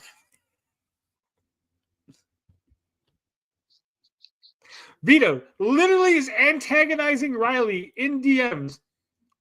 And he's like, that's okay. I called Dick and I'm not going. He just lied. Dick knows he's lying again. Dick goes, did you call me because of internet arguments? No, this had nothing to do with an internet argument. He just DM'd me. Riley just messaged me. Guys, Riley just messaged. He makes it sound like Riley DMs him or send him a fucking email or something out of the blue. He literally said, don't talk to me in a condescending manner. And Vito said, you ain't going to do shit. You ain't going to do shit. You ain't going to do shit. You know, just like Eric July made a big grand bluster, said, you pull up, let's do confrontation. And Riley called his bluff. Vito said, you ain't going to do shit. And Riley said, okay, let's find out.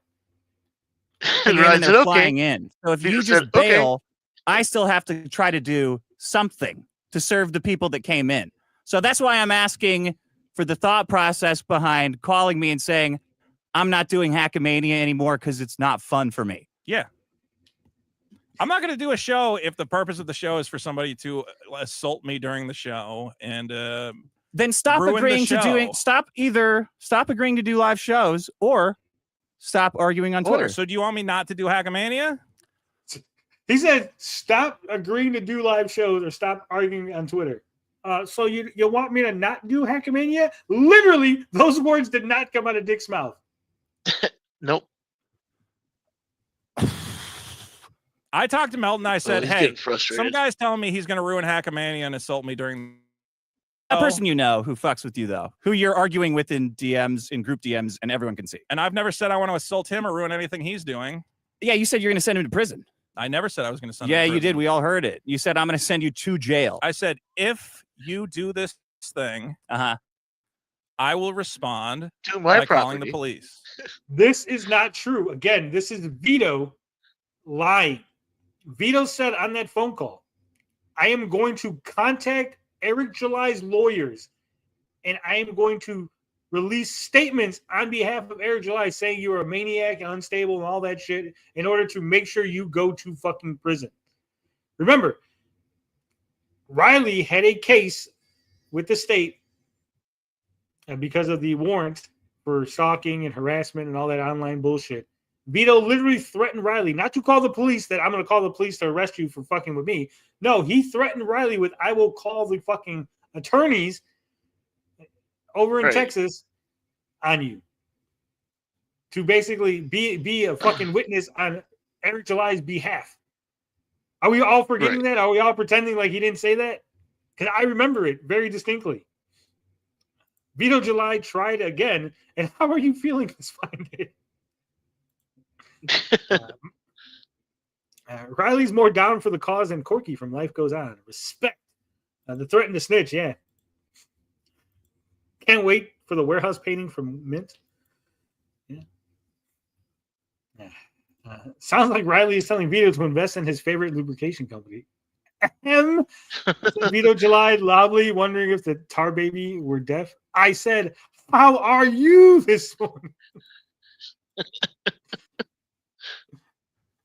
I just want to know. That's just me telling him, don't do this thing. I just want to know, when you agree to do a show and you pitch it for months and then you have an internet argument with someone, where the thinking jumps to, hey, I'm not doing the show anymore because I'm having another fight with Riley. If I'm not doing the live show anymore, so fuck everyone who bought tickets and who's flying in. I'm not going to be there. If I have to risk being assaulted at the show, then I'm not going to do the show. But thankfully, Melton told me I don't have to worry about it. But you still do. You could still be assaulted. That face I feel like, wait, So he still could be assaulted. Okay. So if I could still be assaulted, I'm not going to do the show. Saggy! What's up, Saggy? You were supposed to text Whoa, me. Saggy. You didn't say to text you. You said, I'm going to pop in. I mean, I said in the chat, text me when you're covering Vito, but it's okay. I didn't see that. It's all right. Continue. I want to laugh and point to laugh at Vito. Eric says, what's up, Saggy? What up, Eric? I just want to know, I want to get a good understanding of where the bar is when you're starting fights online. What fight did I start? All this stupid comic book shit that was happening all week. And I started a fight that results in someone saying they're going to assault me in Hackamania. Yes. Riley. Yeah. Okay. So Riley said he's going to assault me at Hackamania. I said, okay, then I don't want to do Hackamania. And that's fine to you. 100%. Because I'm not going to do a show where the purpose of the show is to humiliate me and fucking assault me on stage. He's not going to do a show if the purpose is to humiliate him, but he does that every Friday. That's the purpose of the show. He can dish it but can't take it. Yeah. Right. Vito's quitting. Well, What a these bitch. Saggy Ray Melons. What up, Beefy? What a bitch. I mean, I always kind of called Vito a bitch, but seeing it on like live and in color, it's beautiful. It's symbolic. You know, you dish but can't take it. White Eric July. Don't ever tell anyone to pull up, Vito, because when they do, you're gonna call the popo and not do the show. I think it's worse it's worse than Eric July because again, Eric was never like celebrating Riley. He was never like, "Oh, I'm Riley's buddy. Yeah, go get that guy." And they're like, "Wait a minute, no, Riley's getting me." Right? Like that was Vito. Vito was like, "Yeah, fucking. Did you see what he did? Did you see what Riley said and how Eric July responded and all that?" Like he was cheering it on until the lens of mockery got shifted onto Vito. Eric July did not quit the show. Eric July still did the event, knowing damn well there was potential that people like Riley were gonna quote pull up. Vito not doing the show is like, bro, that would have been peak entertainment. Like Riley showing up to fuck with Vito probably would have been so much funnier than whatever Vito was gonna do at the show, anyways. Oh Shaggy. yeah, for sure. I swear to God, if there's a thing, right, and nobody knows. Right? And I'm being sworn. I've been sworn to secrecy, and I'm so at my limit. Like because man, like Riley really needs to like go ahead and just unleash the fucking Kraken because there's a thing. Okay, I'm telling everybody right now, there is a prank that Riley has in the chamber. That's fucking one in the chamber. Oh, and if he no. shoots this one, if this fucking, it is so great. It is. It literally will break Vito. Vito will be completely fucking. That's it. That would be the end of the show. It is so fucking good. Riley should tell me I'm not sworn to secrecy. Riley, tell me I will not keep the secret. Why would he tell you if you won't keep it? You got to keep the secret. Oh, it is so good. Oh, it is. Come on, spill. Well, that's just a tease. Now you're just edging the audience with that one. That's just not right. It's the special beam cannon. No, trust me. It like I said, what Riley has cooking, I know it. He knows it. Mint knows it. I believe Dalish knows it. And I think even Dick knows it. Dick and Marie. Yikes. Whoa. Like on a scale of is this a cancelable offense? Is it like that bad? Is this something but it is something that it is very fucking like personal to Vito. It will fucking destroy Vito. Ouch. Does he have erectile dysfunction? No. I don't remember. He might. I don't know, but this has something to do with that. You got me so curious now because I'm wondering what the hell it could be that would destroy Vito because he comes across as like, I'm untouchable. I can totally do a podcast, talk about how I stimulated my cat to climax because I was getting tired of it being in heat and meowing all the time. His takes on cuties. He survived a lot of grenades. So I'm kind of wondering what the hell he could possibly... I think Dickington Post knows what it is too. He says it's going to be so funny. I don't tell any women. Yeah. Oh no! Ooh. Like he's a virgin. Oh, is he? No. He... Okay, I was gonna say that's awful. But Buddy Man says Riley has Vito's missing cat. No, Riley saved Vito's missing cat from the assaults that Vito said he did to that poor cat. It's not canceled. Right now, I'm just gonna put it out there. It's not cancel culture shit. It's not like Vito did something. It's not like any like deep dark secret. It is a legitimate prank. Okay, but it is such a good like. This is a very specific to Vito type of prank. Like it wouldn't work on anyone else. It wouldn't mean anything to anyone else. But just to Vito, this is going to destroy him. Okay, it is that good. So. Oh my god, I'm so curious now. It is. I would tell you, but Dickington said don't tell any women. So. Damn. No, go ahead. Sorry, don't worry about it. Go ahead. Don't worry about it. Vito can still be a virgin if all he does is suck his trans girlfriend's dick. Oof. Oof. Well, now that Saggy's here, there's actually a good question. Speaking of virginity and stuff, right? With all the sex toys and stuff out there, right? Is a woman still a virgin if she uses one but doesn't have sex with a man? See that's like a big debate that's like questionable because in technical terms, I would say yes, because women have to use, I mean, they don't have to, but they can use tampons when they get their period. So technically speaking, it's not considered because you're not actually engaging in sexual activity. I would think like sex itself. Once it pops, it's no longer fresh. No, because you can pop Oof. your cherry with other ways. You know how many women broke their cherry on bikes? Riding horses. Right, riding horses, riding Yeah. bikes, like that doesn't count. So I think it's actually having sexual intercourse with another person that counts as losing your virginity. I don't think things like that count. So then, lesbians never lose their virginity? I mean, I think it's more so having sex with somebody else that's considered because like I can sit there and ask you, do you consider jerking off as losing your virginity, or is it just you jerking No. off? Okay, so there you go. So I think it's when P and the B. right, it's when you're having sex with somebody else, when you're actually having sexual relations with another person. That is what being a virgin is, because you can find means of stimulation with still being a virgin, if that makes sense. That's what a gold star is, Tony. That's why it's gold. It doesn't count, says every woman in the street. Dude, I mean, it's true. You friggin' stick a finger in there, you're still a virgin because you're not. It's nobody else doing it. You know, it's like. So I if don't somebody know. else fingers you, you're not a virgin? It's when you're having sex with somebody else. If you're having sex with somebody else, you're no longer a virgin.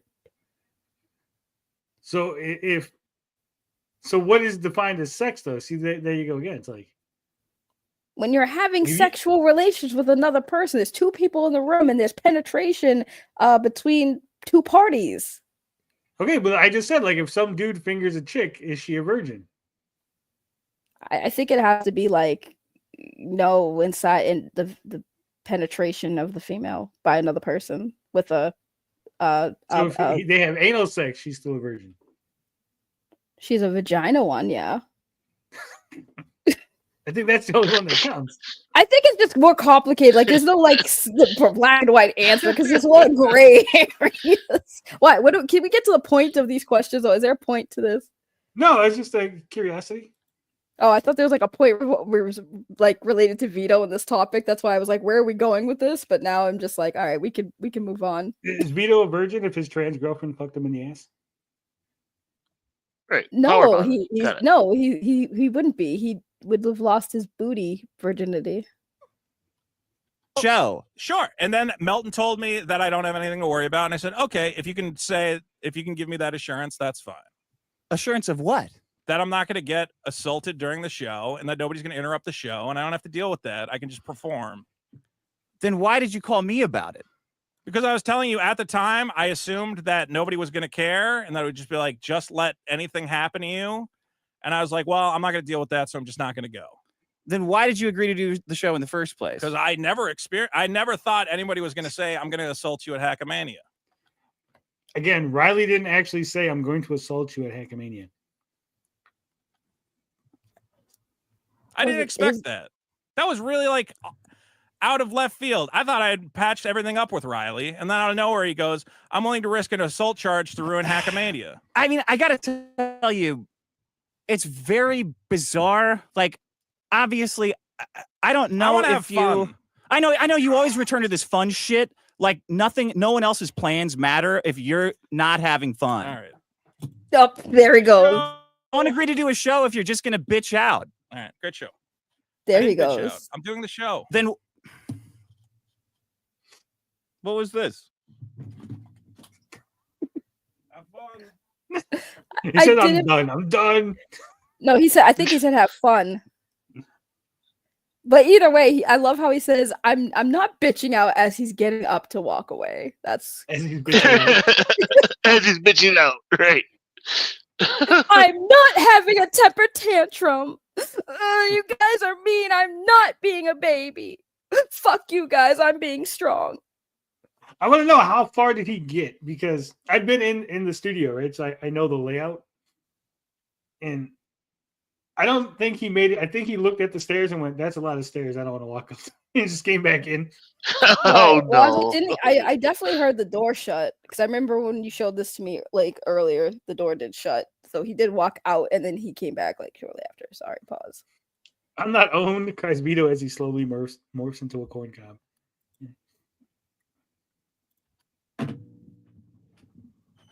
Yep, there's a door. Yeah, there's the door. Mr. Poop Snorkel for 2. Tape dick to your forehead to see these nuts. F word. Rex Sexton for 5. I'm not able to make Hackamania. That's a bummer, Rex. I don't know where Vito is going to stay this year or who's going to heckle Vito. Are you done being a faggot?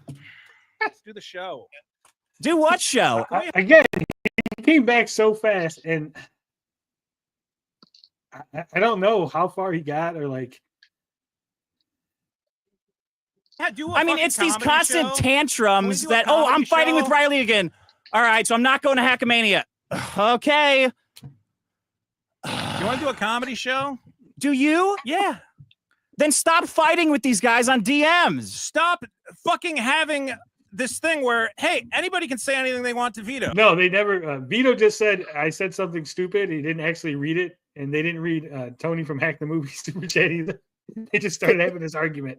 Can I translate what Vito said there? Because the translation, for those of you who don't speak Vitonese, what he actually said to Dick when Dick said, why do you keep having fights with people? What he meant to say was, the translation is, why do you not always defend me all the time? Why do you let me fight my own battles and act stupid? Why don't you stand by me? Pretty much. I mean, Dick has told him before to stop involving him in the stupid arguments. Why, when I called you, Dick, why, when I called you, you didn't yell at Riley and tell him to stop threatening me? Otherwise, I'm not doing the show. You might not know this, Saggy, but Hackamania was Vito's idea because he's like, we got to go out there and we got to like mingle with all these other guys and stuff. And Dick didn't want to do the show. And so it's double, like, not only are you abandoning the show because now you're scared of Riley, but you're leaving me to do a show that I didn't want to do by myself now. Yeah, okay. They can. I don't accept it. It's not okay. So block them. Why are you in the Clipperverse Green Room chat if this is what it's going to do? Why is a guy? Because I need to know what the fuck's going on.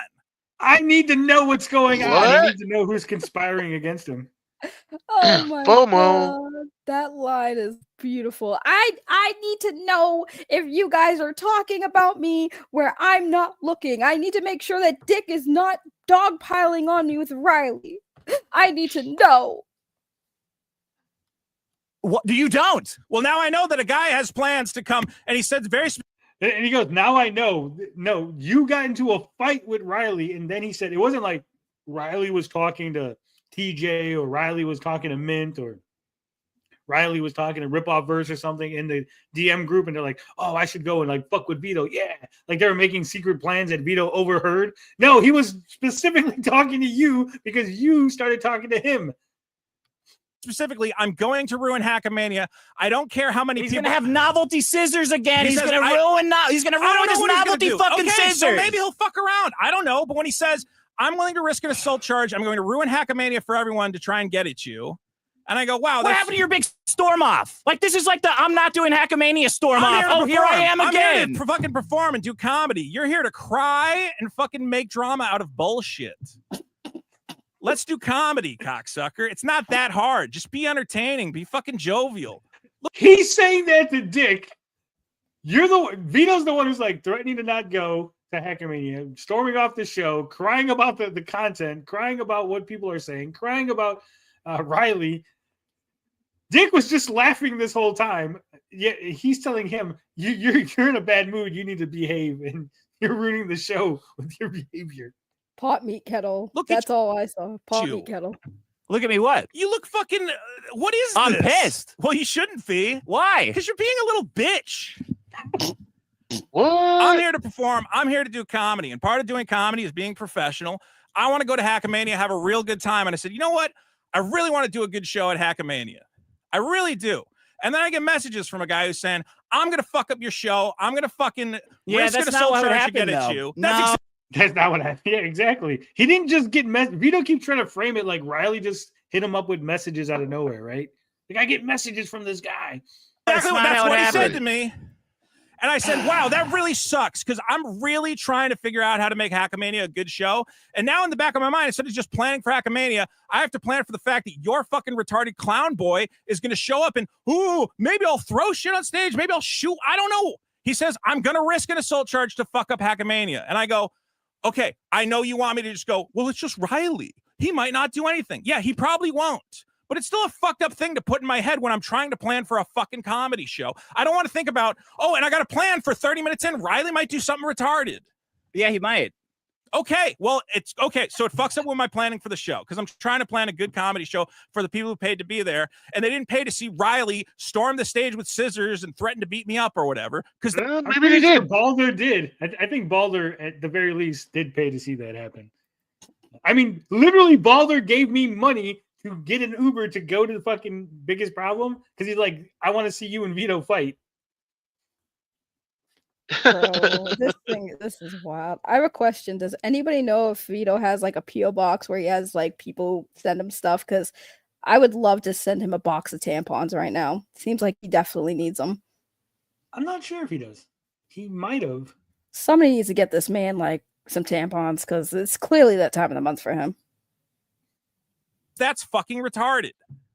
So yeah, when I get a message from a guy who says, I'm going to fuck up Hackamania for you in the audience, I get fucking heated and I call you and I go, hey, your little clown boy who you refuse to talk to and be like, dude, can you just fucking knock it off and let us do a comedy show? Because you I think agree with chaos is him. funny. You're being an asshole. I'm being an asshole in what way? Calling me. Yeah, exactly. Because you can't discuss anything about the show. Like nothing. No. I can discuss it. We're going to do a show at Hackamania. It's part of our fucking comedy production is we're going to Hackamania to do a show. A guy's telling you he's going to interrupt our show. A guy that you are fighting with all day. A guy that you are fighting with all fucking day. I didn't even fucking say shit to him. And all of a sudden. I didn't even say shit to him, guys. We read the DMs. Vito literally instigated. All he had to do was ignore Riley. Riley went into the DM room, was talking about my tweet and the drawing that Hibitu did. And for whatever reason, Vito decided to interject himself and go, it took you guys 2 days to figure out the camera angles. Amazing. And then Riley's like, don't fucking condescend to me like you do to everyone else. Literally, he went in there. He wasn't just watching. He wasn't just sitting around. Riley was just talking to everyone else in the group. And then Vito decided to interject and start condescending to Riley. And then Riley said, well, if you keep doing that, I will ruin Hackamania. And Vito said, you're not going to do shit. He escalated again. He could have just walked away. He could have ignored Riley. He could have said nothing. Right. He shouldn't have even been in the fucking DM group. What was he triggered by? He was triggered by Riley talking about the comic criticism that we were doing on between me and Hibitu and other people on the fucking Twitter earlier in the day. Do we know if Dick was in that DM group? Dick is in the DM group. So why, if Dick was in that I DM believe group, he is. Did he not see the conversation to call out Vito and say, no, asshole? No, you he's not in that. He's not in that DM group. He's in a different DM group. Oh, okay.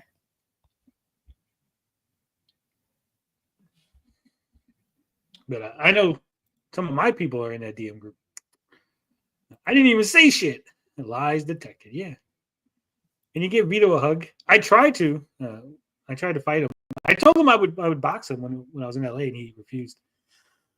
And then Twitter, he's going, you know, all that I'm gonna box Yellow Flash bullshit. I said, Vito, come on, me and you could box. He goes, well, what, like go to a gym or something? I go, no, right now we could just box. We don't even have gloves. I said, Vito, you don't need gloves to box. We could just beat the shit out of each other with our fucking bare fist. He's like, no, I don't want to do that. oh, now I'm pissed off about something, and I'm gonna fuck up Hackamania, which is retarded.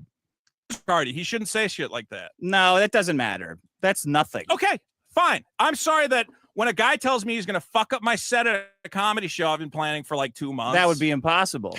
Yeah, I know, because I'm not funny and it's all a fucking waste of time. Do you want this show to just be like, I don't ever want you to call me about your internet arguments ever again.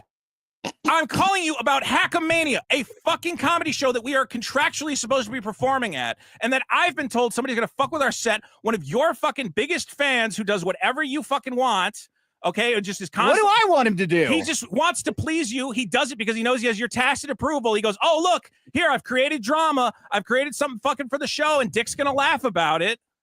And I go, okay, well, now I have to go, okay, is Riley gonna fuck with the show? Is Riley going to like do something to me during the show? And if I got to think about that and plan for that, I don't want to do it. I don't want to. Then block him. Block him on Twitter so he can't message you this shit anymore. But you don't. Okay. If I block Riley, he's just going to stop fucking with me. Who knows? Okay. But you argue with him all the time.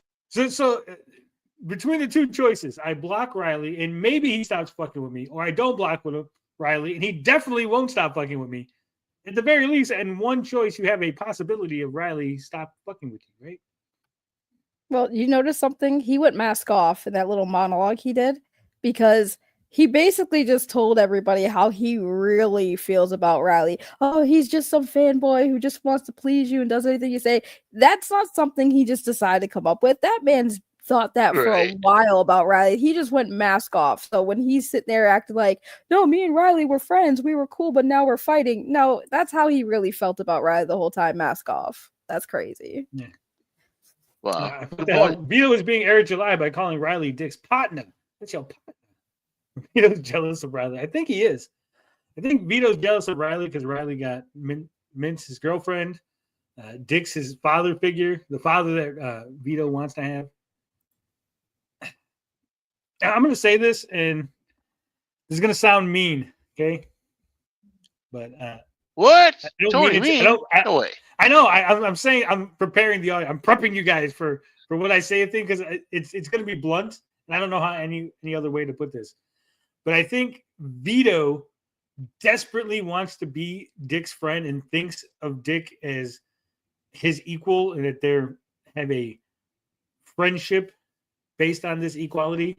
Whereas Dick sees Vito as a co-host and a guy I work with, not necessarily a friend, right? Like when you go to work and you talk to somebody at work, that's like your work friend, but then he's like, hey, you want to go for beers afterward? And you're like, no, like at work, we're cool, but like, I don't want to hang out with you outside of work. I think that's the way Dick sees Vito. And I think Vito sees it the other way. Like we're actually friends and we're best buddies and stuff. I disagree. I think Vito looks at Dick as if the father he never had. Well, Vito's father's dead, but he did have a father. So I was correct. Dick has told him as much. See, it's the calling him to complain about online drama for me. Like that's something a female does. As a female, 100% can confirm that is what we do. We will call our friends to bitch and gossip. That is literally what Vito's doing to Dick. And Dick's like, I have a penis and balls and a woman. You can't do this. Like, get your estrogen in check, Vito. Well, Vito technically is a woman. He had his license changed, so there's that. Oh, you got a comment. You saw that comment? No. Oh, you don't see that big ass freaking Harry Potter novel in your chat? This one? Yes, there you go. That's not a Harry Potter. No, it's not that big. Sad you got it so bad for Vito that you want to destroy him. I really like Riley and Mint and Tony. Never knew you were out to destroy an old friend so hard to break him. Is that about me or is that about you, Saggy? I think that's about you. Who? She says she likes me. So I really like Riley and Mint and Tony. I have no idea who that person is. So far to break him. I have no idea who that person is. And if they're talking about me, that is very inaccurate. I was never friends with Vito. Summer Swan says agreed. They think you guys got it bad. Is this Vito's Danielle? Sarah? Look, I've known Vito for a while, but, you know, he argues like a woman, 100%. He will, like, take what you said and reframe it, lie, just make up things. He literally goes into the Discord to try to like be like, look what Frog Tony said. Oh, isn't he dumb? Like, because he knows those are his fans in there to try to like get support. Like, yeah, give me ass pats so I feel better about the losing on Twitter. So I don't wish any bad things to happen to Vito, but man, he really gotta straighten himself up, get his balls back. He lost his balls. He used to have balls. He never lost his balls. He never had balls. Stop lying. He never had balls. When he was handing out Pepsis to those people at the protest, that took balls. Well, that was charity. People are thirsty. And every time it ends in, I'm quitting. I'm not doing Hackamania anymore. Okay. I don't want to do a fucking set if part of the set is I got a plan for a guy to fuck with me. Thankfully, Melton said, don't worry about it. We got you covered. And I said, okay. What does that mean? It means that whatever, he's going to make sure nothing happens during our set. How? We'll see. What do you mean we'll see? I Is trust this another Melton. secret warrant situation? No, I trust Melton. He said I asked we'll make Melton, sure nobody's- is Riley trespassing the casino? Like, do they have a picture of him? no one is Is trespassing that what we're the dealing with? casino. As long as he doesn't fuck with the fucking show, But then you there's won't no block problem. him, will you? You won't leave that group that you're always in there arguing with him either, will you? He keeps being like, comes back to being a normal guy, and I go, okay. I He's guess- the one. Yeah, he's the one losing it. How have I lost? That sissy hypnosis. He's doing a Frank Haskell. Your comic went out. The comic preview went out. People were very negative, and then you started spinning out. That's Spinning what out happened. how? Arguing with people on Twitter all day. Which was fun, and I had no problem with it. I enjoyed arguing with Frog Tony.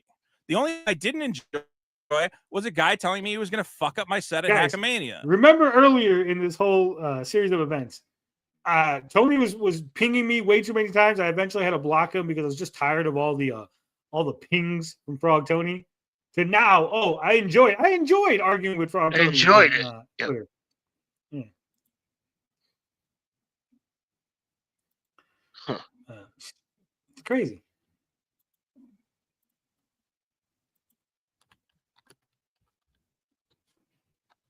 Yeah. All right. Rex Sexton. Heckle Vinny Paulino into crashing on stage. Sorry, Rex. Just us EB on for 5. Vito, you're in debt. You took $100,000 and you owe people a comic book in return. Doesn't seem to bother you.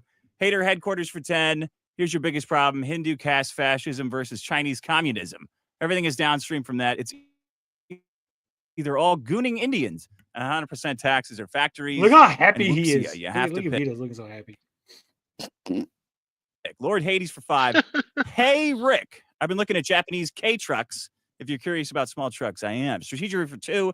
Trucks you, no way. There's gonna be a Trucks little me. lull in the excitement, but it gets back. It comes back around. Don't worry. Lavity sauce for 10. Trucks are absolutely too big. Chevy needs to bring back the S10. I agree. Joe Cool for 5. Hey, Rick, I emailed you. Vito's tweet of the week under the same subject line. Hopes the show is good this week. I think we Hot got a fart. great show. Hot fart Dingledore for 5. 3 weeks and no YOLO shirt. I just want to give you guys money. I don't think it's going to happen. The gentleman sausage. Hey, What? how you doing? No, fine.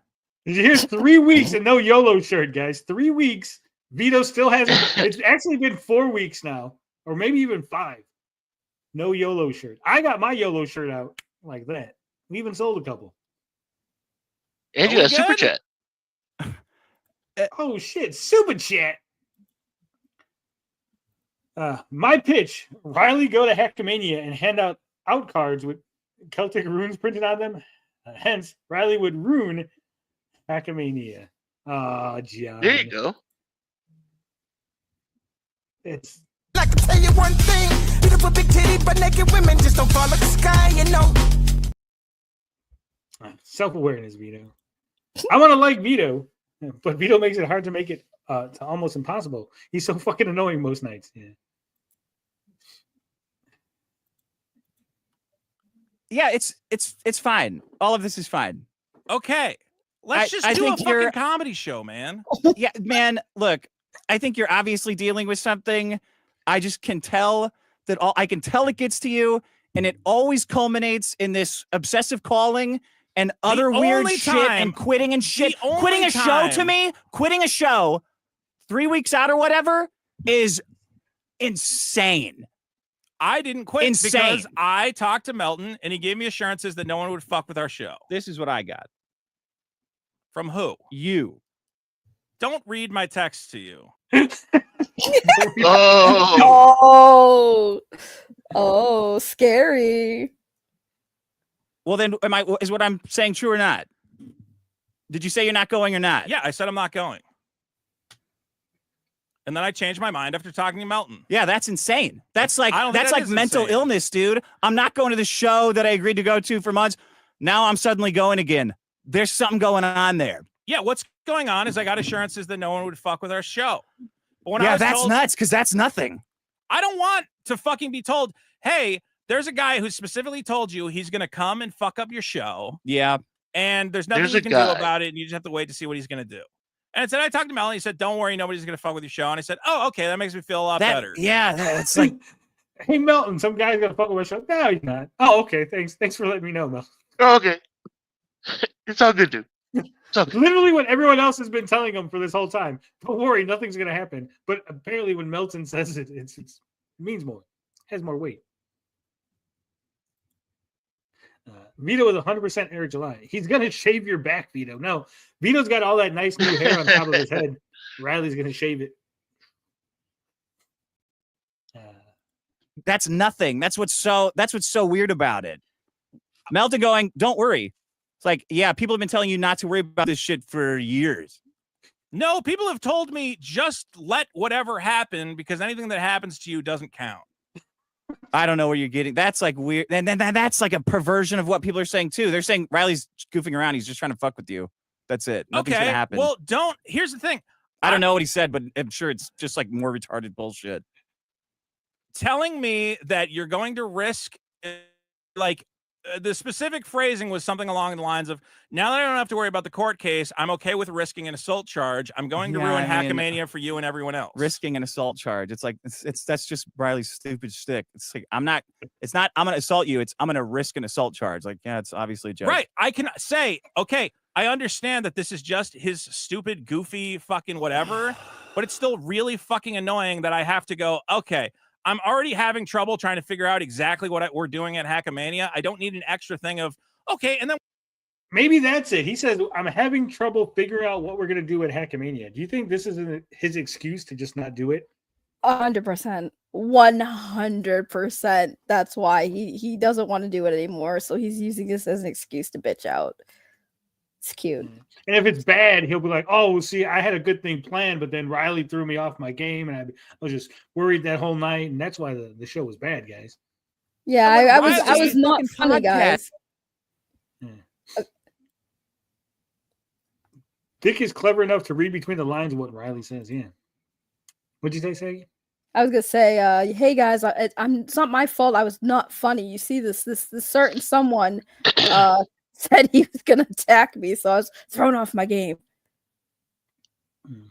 We all laughed. Vito thought it was funny when Riley said he was gonna rape Matt Barr. Vito thought that was funny. We all laughed about it. It was all a big joke. Right. Yeah, it's always funny when it's funny if else. somebody interrupted it. That's why I don't understand what any of this is. It's just weird, man. Because the joke isn't on you. The joke is not, hey, I'm gonna fuck with Dick. The joke is, hey, I'm gonna interrupt the show to try and fuck Vito. What does that? So fuck with me? Like, what do you mean fuck with? I don't know. Something about risking an assault charge. Like when it was your house, it was like, okay, I guess he's got something with his house, but now it's like a comedy show. People heckle comedy shows all the time. He didn't say I'm going to heckle the show. If he said, hey, I'm going to heckle the shit out of you, I would have said, have at it, sir. Well, what do you think he's going to do? I don't know. And you don't know so much that you're going to cancel going to the show? If it involves when the phrasing is, he's stumbling on his words and laughing because he knows how fucking ridiculous. It feels connected to the core of Vito Wars 1. Doesn't want his vulnerable. Yeah. Don't touch my garbages. The garbages, guys. Going to risk an assault charge? That sounds like he's going to do some form of assault. So then you're not going to show. I mean, that's the part that pisses me off. It's the some kind of assault. Call, text. Like, I don't want to deal with any of this shit that is lower than retarded to me. Right. Like, this is one guy screwing around and one guy throwing a fit because people were mean to about his comic book. So I don't want nothing to do with the comic book at all. It just happened on the same day that you're blocking Tony. Okay, so Riley got mad that I blocked Tony, and then he goes to ruin Hackamania for you. What the fuck does that have to do with a comic? Like I'm pretty sure tripping, dude. All this when Riley, again, we had the DM conversation that had nothing to do with anyone being blocked, but I do know it wasn't until Vito called Johnny Rocket a thief that Riley was like, now you've made me upset. I don't think he said anything about me being blocked or Tony from Hack the Movies or even Hebatu being blocked. I know he said something about Johnny Rocket being called a thief. This stuff seems like you're fucking tripping. Here's what it comes down to is I'm trying to do this with like the smallest semblance of professionalism. And part of He's that, threatening me with something. I don't know what it is, but it's some judge. It's something. Officer. Officer. Some guy is making vague threats, anomalous threats that I don't know what they're exactly. Vito's not even clear about how Riley is going to fuck with him. Like, this is what Riley is doing. Like, this is what Riley is doing to fuck with him. That's the funny part. that is, look, we goof around, we're fucking around, whatever. But at the end of the day, I want to do a good show. I want to entertain people. And I don't want to have to think about, oh, and Riley's going to be a part of it because he told me he's going to interject into the show and assault me and fuck up. And in his very specific words, I'm going to ruin Hackamania for everyone else. I don't care how much it pisses everyone else off as long as I can get at you, which was basically what he said. And I said, which is, first he goes, he said this exactly, then it's basically what he said. Right. Essentially, okay, sort of. Well, and if you're going to ruin Hackamania for everyone else by then I'm going to ruin it first by not going.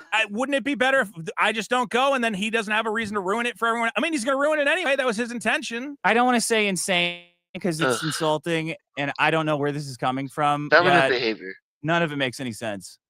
It's definitely not professional. There's light years from professional. What's unprofessional? Quitting. I didn't. Okay. Is the show happening? I love how he keeps looking at his text. I briefly voiced concerns to Patrick Melton, and Patrick Melton, Johnny Rocket, who definitely didn't steal any. Johnny. Thanks. Total Vito defeat. It's crazy. said, you have nothing to worry about. So then we didn't. Said, okay, then never mind. Okay. Vito said, okay. Yeah. What Vito doesn't know is Patrick Melton is working for Riley secretly undercover. Yeah. Well, I'm doing the show. Just I briefly called you and said, hey, if I really got to worry about somebody who's going to ruin the whole show. That's not what you said at all. So what did I I love how Vito's trying to lie and Dick's like, no. say? I'm not doing Hackamania. Oh, okay, let me find it. Yeah, I said I'm not going to do it because this guy's telling me he's going to ruin the whole show for everybody else. And my understanding of all this is that everyone will just go, oh, it's fine. He can do whatever he wants to you because you're Vito and you can just take it and suck it up and do the laughing stock or whatever. And I was like, well, if the show's just going to be a guy storming on stage to humiliate me and fuck with me, then I don't want to do that show. I don't think that's funny or interesting for the audience. I would rather just do a comedy show. I'm being a hero by and not involve Riley in it at all. So block him. Okay, I'll block Riley. Really? Is he going to be on our Discord? Block him. Okay, so he can just be on the Discord and talk all his shit. And you always have to get one over on him.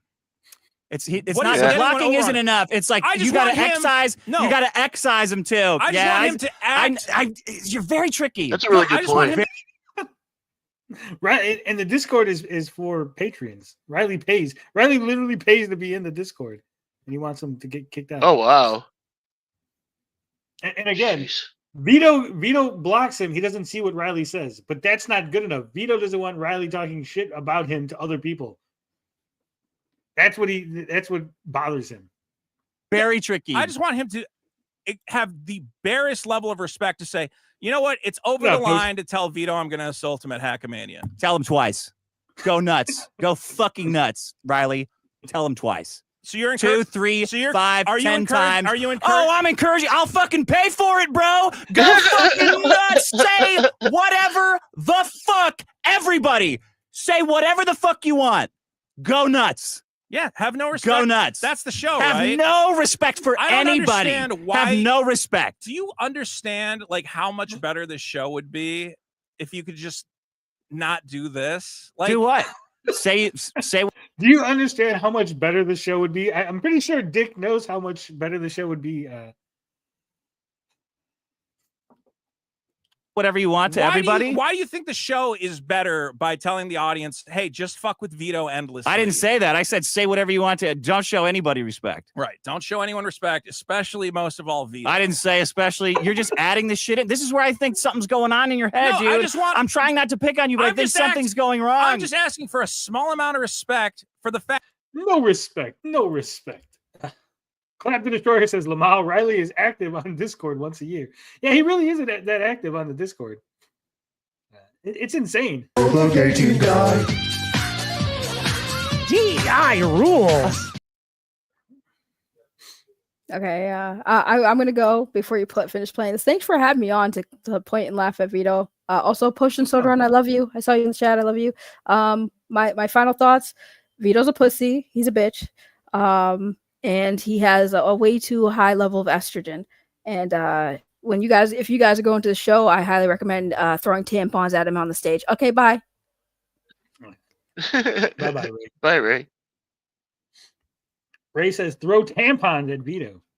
I would say throw Q-tips, but then that would just punish his cat, not Vito. So. The fact that, you know what? I'm trying to do a great comedy show. A quantum of respect is too much. Give absolutely none. none. I deserve none. Nobody deserves any. So you don't deserve any either. Nobody, right? Please, for God's sake, don't give anybody any. Don't give anybody any. If I have a problem with what you're saying, I'll block you immediately, and I'll never unblock. Okay. Yeah, see, I'm on that dick train, right? It's like, boom, you annoy me, I just block you right away. Tony's on that dick train. Confirmed. That's right. Confirmed.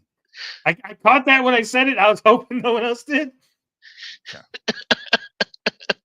That's a problem. I just think we would have a better show if I don't care. People are assholes to me. Block. That's it. Block. Boom. Okay, so when I block people and then you turn it into a whole bit on the show, what's that? That's funny. Okay, so when you block people, who cares? Whatever. When I block people, oh, he's melting down. Yeah, he's melting out down. of control. Yes. Why, when you block people, is it like, who cares? Because it's like weird trolls that I'm blocking. Like, you're fucking like 10 I'm blocking numbers. people for just making the same stupid joke over and over. And I go, okay, now I'm getting annoyed. I'll unblock you later when you're done making the same stupid joke. Well, you're also blocking them on like the YouTube channel, so they can't super chat or watch the show. Who did I Your block Twitter is fine on the YouTube channel? A bunch of guys. They still message me. I'm blocked. Anyone who's blocked in the YouTube channel, why have they not messaged me? Because I can unblock them.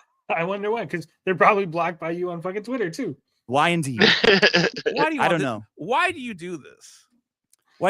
Vito hates that Riley is more popular than him. Could be. Mm. Now, Frog Tony's the ultimate dick rider. What? That's it. Block that Hamilton burger. Get rid of him. It's out of here. Now, because you blocked them in the first place, Vito. Yeah, exactly. That's what I'm saying. Why do I do what? We can just have a fun show. Hey, I don't call you twice ever. I know Fun you don't want to comedy discuss show. anything about the show. I don't want to talk. I know, and it's crazy because we could do. It's not crazy because all this shit is stupid, great man. Show. It's not stupid. It's really stupid. When I'm telling you, hey, you know what's going to help me do a really good job at I don't Hagamania care. and do a great show? I don't care. That's on You you. should care. No, I don't. I'm handling my shit. I'll be there to do a good show. We talk about bits all you want, but I don't want to be involved in your online arguments. I don't give a shit about them. It's not being involved in my online arguments. It's me telling you, hey, I want to be really excited about doing Hagamania. No, I don't and care I'm about your less level of excited excitement. All you when- got to do is show up. I don't give a fuck about your level of excitement, your emotional shit about it. I'll just show up and do the bits. The bits have to be funny. That's fucking it. Great. And I think part of doing a professional show is me not having to worry about a guy who tells me he's going to insult me on stage. I don't give a fuck about that. That's fine. You don't have to worry about it. But I do, because if I don't, it's nag, nag, nag, nag, nag, nag, nag, nag, nag, nag, nag, nag, nag, nag, nag, nag, explosion. I know you don't care about it, which is why I talked to Melton. I care less today. Yeah, but Melton cares about it. And Melton very much cares about making sure that the performers don't have to worry about anything during their sets. They do, though. Okay, well, Melton has told me that he will make sure that nothing happens during our He's set. not a wizard. What's he going to do? He's not a wizard. He's not a wizard. Vito's looking for reassurance, and Dick's like, no. I mean, Riley can still run up on the stage, beat you up. There's no research whatsoever. He has security at the, no, there will be It'll be too security late. at the You'll already event. be dead on the stage from getting a silver hammer I don't bashed think I'll through your be forehead. dead. It's very possible. But I think they will be ready for like stupid hecklers who try to rush the stage or anything stupid like that. They could be part of the show. Rush the stage. Whatever. Melton doesn't have security there. I it talked could be to Melton. I dead. said, Snap. hey, Dead. There's a guy who told me he really wants to ruin Hackmania for everybody. I don't know. He's probably joking, but I said to you the same shit. I said, look, I said that in my message. I said, I know he's probably joking, but you know what? It really just sucks to have to worry about like if he's going to do something. Yeah, so block him. Stop interacting with him. Okay. I'll block him on Twitter. And stop interacting with him. He's in our Discord. He can't. Block him. I have lots of people blocked on Discord. You never see them. Okay. Okay, what? I'll block him on Discord. And stop interacting with him. Okay. Yeah. Royston S. Bailey for 5. A person who buys people's junks and drives around selling. It's called a alte Zaken. Old stuff in Yiddish. Man, this show sucks. This is Vito's dream business. Well, we got to read the super chats. Longbow for 2. Does it hurt when your knee grows? Wan Wong for 5. Vito's Can we car do a guy. reset real quick? A reset of what? I'm going to say one positive thing about you. Oh God. Vito just can't let it go. Dick's just trying to He move can't. on. This is twice where Dick has tried to move on and read super chats. Vito can't let it go. You're very funny. I thought your comic preview was great. That's the I mean, the background that's is the funniest thing you've said. the all day. background was confusing and weird, and I saw what those Look, guys were I don't saying. I wanna don't know do- why you tripped out about I that. don't wanna I wanted to do do- that because it's goofy I and don't want silly. to do one of these shows where everybody comes away from it and goes, the show gonna end and everybody hates each other. I like you, I respect you, and we have very different opinions on how to do things. And that's Vito, fine. you have to block these people. They I own you. did, and you made a bit out of it. No, you have to block. You have to block I Riley and blocked Ripoff verse. Frog They- Tony. I blocked Frog Tony's he's a nice guy. I know I like Frog Tony, But but he these- was annoying me. So I blocked Aw. him. Yeah, but like I'm a nice guy. See, even Dick knows. Dick understands. Dick agreed with my criticism and said I was a nice guy. Look at that. you have got to get Riley out of your brain. He's so deep in there that you're you're not Could a he- guy who could he just cancels not- shows. Could he not just say like, "Hey, I'm gonna fuck with Vito, but I'm not gonna tell him I'm gonna completely ruin Hackamania for him"? Melton doesn't told you what you wanted to hear, nerd. You think he cares about this shit? He doesn't. Best Melton impression. Nerd. I don't even know who Melton is. Dick moved on and Vito clung on. Vito interrupted by Wait a super minute. chat right there. Yeah. It's crazy. John Wong tried to get a super chat in and boom. Didn't happen. Just fire. He can't fire him. Vito on 50% of the show, remember? Vito started crying. Why does he have to say that? I thought I was okay with Riley. And he says, I'm going to, and let's be real. Hackamania is the thing I've been very excited about. Like, very excited. I'm like, oh my God, we're going to do a live show. I get to see the fans. This is the one, I get to go to Vegas, one of my favorite places. Let me ask you something. This is very hard And for then me. it sucks the wind out of me when a guy goes, I'm going to make sure you have a horrible time at Hackamania. I know. Listen to me. Just listen And I to go, what wow, I'm that saying. sucks. Just listen to what I'm saying. This is very hard for me because I really like you. And I think the shows are very funny. And I, too, am excited about Hackamania. Yes. It seems to me like sometimes you get a little tilted and then Riley comes in and just tilts, like hammers the weak spot. And then you explode. Well, he says something that is insane. Okay. But it just seems I would like never say that to someone. Even, dude, I would even like, I say that shit all the time. not to a guy who like fucking 2 weeks ago I was at a wedding fucking doing rails of coke with, okay? Okay, but do you think Okay, why would you say that, Vito? What?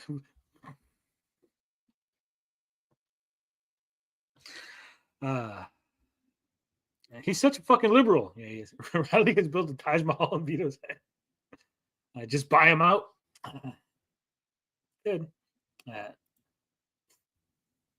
Says you're a good dude, Frog Tony. I am. I really am. People don't appreciate me enough. Vito and Cheech keep repeating the same points over and over again. They overdid it. Comedian, folks. Professional comedian. I just, why would he say that he was doing fucking coke with Riley? Why would you say that? Why would you say that on? think that maybe I thought we were having a good time. do you think that maybe from his point of view, he thinks that you guys are also good and he's saying insane shit to like snap you out of it?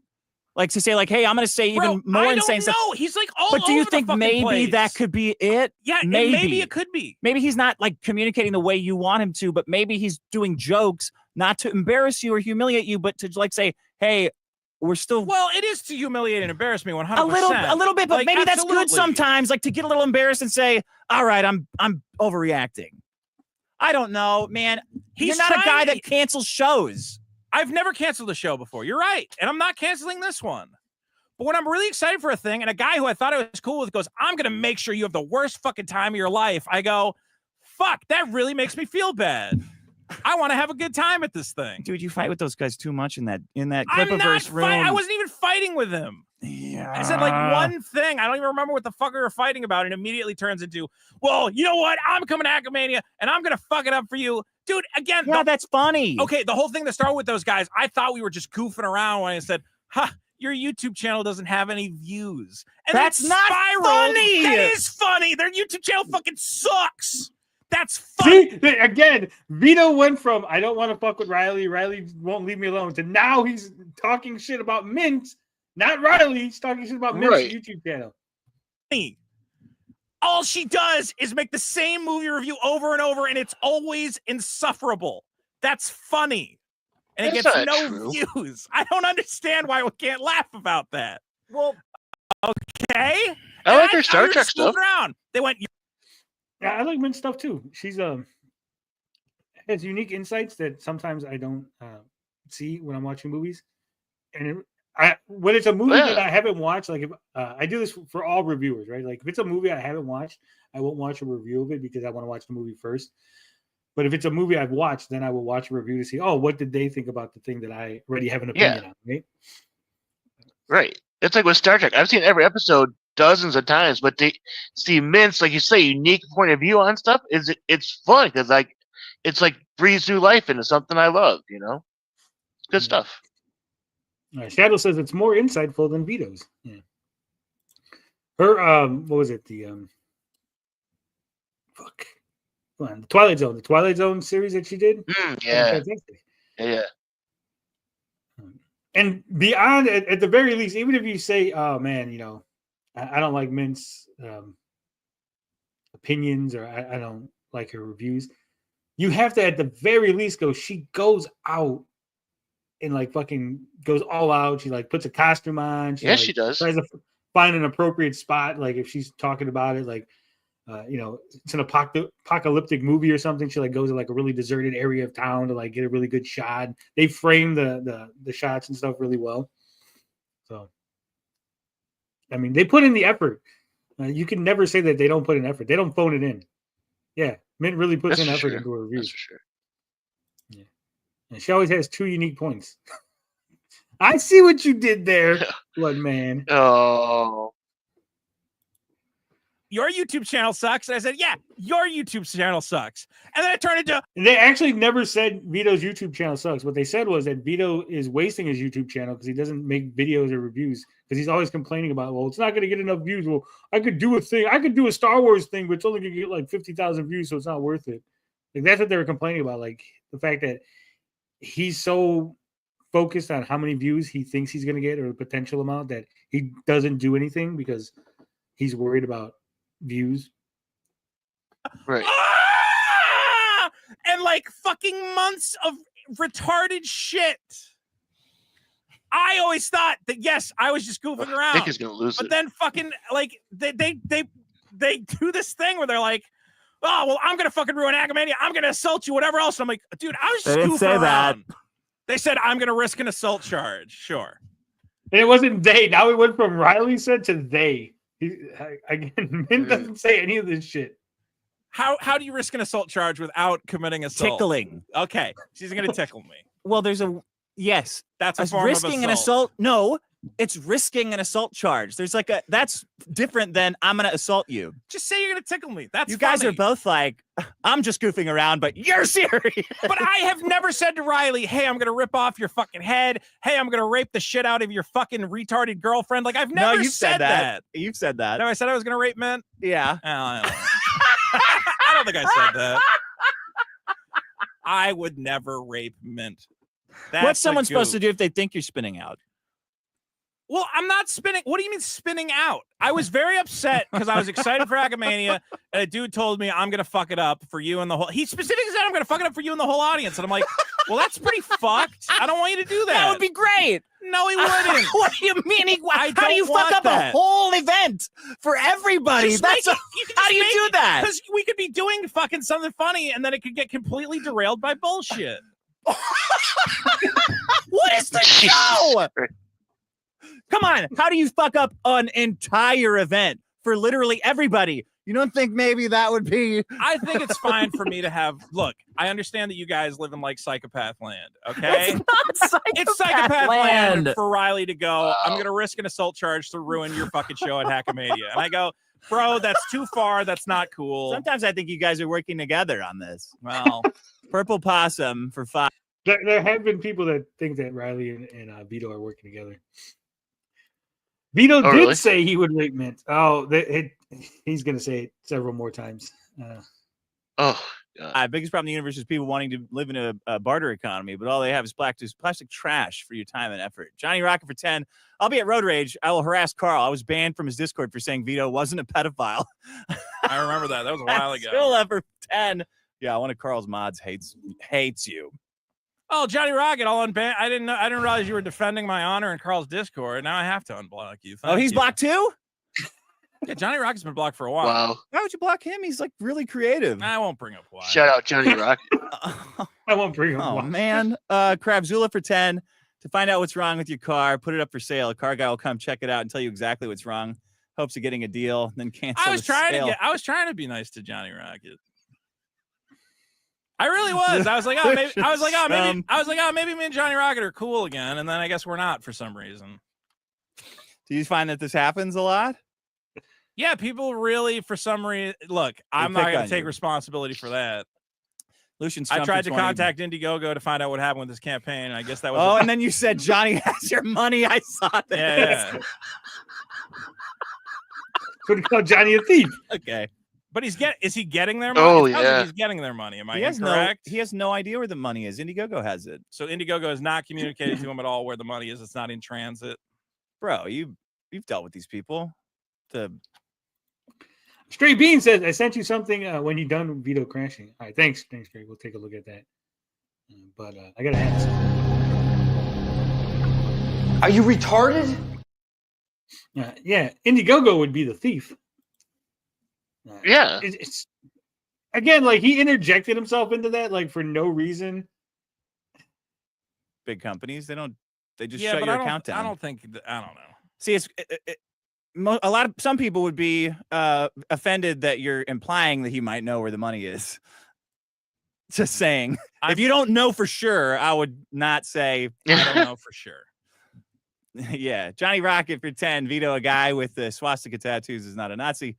Nunu the same for 5. Getting Richard WPT crossover and PKA this week is great. How is the pig going to fight with Yellow Flash and have any room to stand on this? The pig sucks. All right. Strategery for 5. Imagine I knew this episode was going to be bad because Yellow Flash's comic was out, and every time those fuckers do something stupid, we always have a big crisis. Strategery for 5. Imagine having a car problem that costs $100 for a mechanic to fix, but instead you give 20. That's a bad law. 13, maybe. Yeah, you did. I like terrorism. On the If the white guys are doing terrorism, you love it. Guys, then Is there anything bad about the Maniac? Stephen Alvarez for 2. Vito doesn't know. He has excuses for 3K members. Vito doesn't Remember know. the movie? Vito Black people doesn't yelling know. in a movie theater. I got. I got to get to the good part again. I was shocked at how dirty the water was. I went, oh my God, Jesus fuck. That's 100 thubs. Hey, geniuses, your face rock is just crystal based Thunderbolt fantasy enjoyer. I'm thinking about your comic page. That doesn't work because why would he walk away and then turn back around? Claptrap for 5. I'm just glad my good friend Richard's having a good time. Vito, please finish Super B Murderer. Okay. I think there's going to be a lot. Let's see if my plan to get more super chats was successful. Oh, not that many more. Not Okay, that good. many more. Let's see. Chocolate Noodle for 5. The anime was Thunderbolt Fantasy and its puppets and fuck a modern world. Saving The thing was, I wanted one guy to be like, it still kind of works. Where he's like, so does my good friend. ruin it. What if I'm this fucking sleeper But if you ruin agent? it, it's fun. That's fun. You're part of the show. What if one of Carl's fans ruin it? Well, that would suck, but hopefully, again, there's going to be guys to make He's sure. got murderers in his audience. This is going to be literal murderers. It's not going to be like the last show. It's at a casino. The casino is like a very professional place. They're not going to allow any fucking around. You know, it's not like the shitty dive bar we did the last one at. You know, It was great. That dive bar was great. it was a nice dive bar, but it wasn't like this is like. All right, I gotta get to the. I gotta find the good part. Hold on. Right. Because there's a lull, and I don't like. Vito just comes back to the same shit over and over again. Like he's all done with the argument, Right. and He suddenly brings it back like, around. He can't let anything go. You just can't. no, he really can't.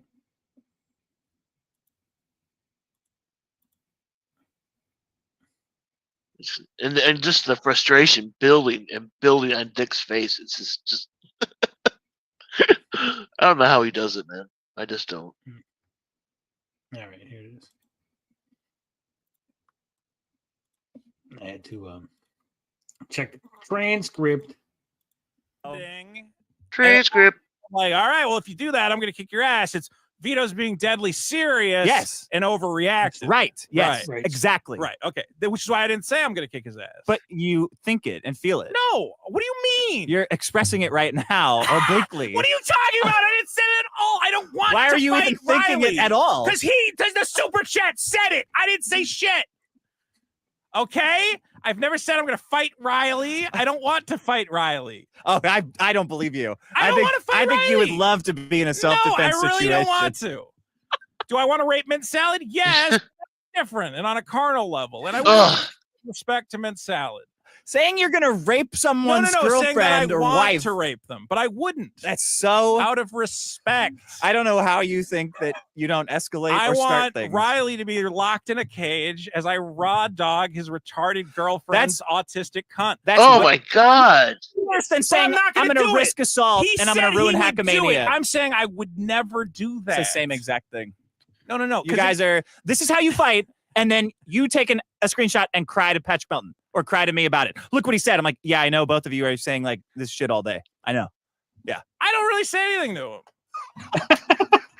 Bullshit. I don't say these things. I quit. I'm not say doing. these If you don't get involved, if you don't tell Riley to stop, I quit. I'm not going to the show. All right. I don't care, honestly. Yeah, and then Melton said, "I'll make sure nothing happens during the show." And I said, "All right, thanks for making sure, and I'm happy to do the show." I'm going to make sure that he can't. I'm going to incapacitate Melton. You're gonna incapacitate and Melton. distract him. All right. And tie him up like WrestleMania. I'm going to tie Melton up, and I'm going to drain his phone of batteries so he can't make any when he reaches for it because of the assault that's happening or that's maybe happening. He can't dial, Okay. and he's going to be tied up in the back, crawling to try to dial with his nose, trying to get another phone. Then I guess I do have to rape mint salad. All right. Oh God. It's gonna be bad. It's gonna be Yeah, it's bad gonna for be bad. everybody. How will she know when it's happening? Fast Fat Guy for 2 says, "How the fuck could Vito say anything about Eric?" What do you mean? What do you mean? What do you mean? I just said don't fuck up the show. It's a private business show. It's a comedy show. It's not going to be funny if he fucks it up and ruins it for everybody. It's not going to be funny. Trust me. It's what would be funny about it? Interrupting heckling? That's hilarious. Yeah, that'll be good. Well, 'cause then I you- can't wait to get heckled. What are you talking about? It's heckling's hilarious. Okay. Arr, what do you mean? Because then you get to heckle them. It's the whole thing, Right. you know? I just don't think that it would be that funny. And I think we should do a funny show. Matt C for 5. Vito ignoring Riley has always been an option. Oh, I've tried. No, you haven't at all. Oh, I absolutely Why are you in the have. clip of her Not screaming? even at least bit. To see the insane fucking things To they're see it. saying. Yeah. to be involved. Well, to see, So I can't ignore it because I get notified when they're talking. well, when I see what like stupid shit they're inventing about me, it's fun. To Oh, make God. I got to keep It's track. fun. of He what just the said new- it's fun. eye I need to patches. know what the new narrative is about why Vito's a bad guy who has to be stopped at any, he's any gonna time. No, control they it. don't want to stop you. They want to make you work on your comic. Right. Nobody wants to stop you. Let's see. Fast Fat Guy for 2. Vito, he might have the scissors. Bent or straight for 2. Remember, Vito can be assaulted at home or the toilet. Fast Fat Guy for 2. Now this is good radio. Gordon Shumway for 5. Richard went on This Little Piggy, and Vito thinks he's put in half the effort as him to make. All right, I think that's enough Vito for one day. Yeah. I think we get the point. All right. We got something here from Stray Beans. Stray Beans. This out. The Fabulous Frogman Vietnam Edition. Oh, nice. And he's got color. Look at that. That looks so badass. Dude, that's awesome. D-Track Comics. A new 100% in continuity story. Get some. Well, I don't know if it's 100% in continuity. Yeah, discuss that. That's wicked cool, though. It is. In Vietnam.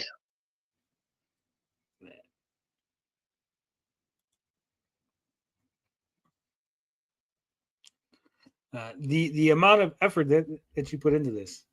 Stray Beans, you are the OG. It can be the Matt Barr edition. It's colored. That looks good. I think I could actually probably work a story in for this. Probably could. Right? The gears are turning right now. That's so cool. No, it's 100% in continuity. Oh, okay. I'm sorry.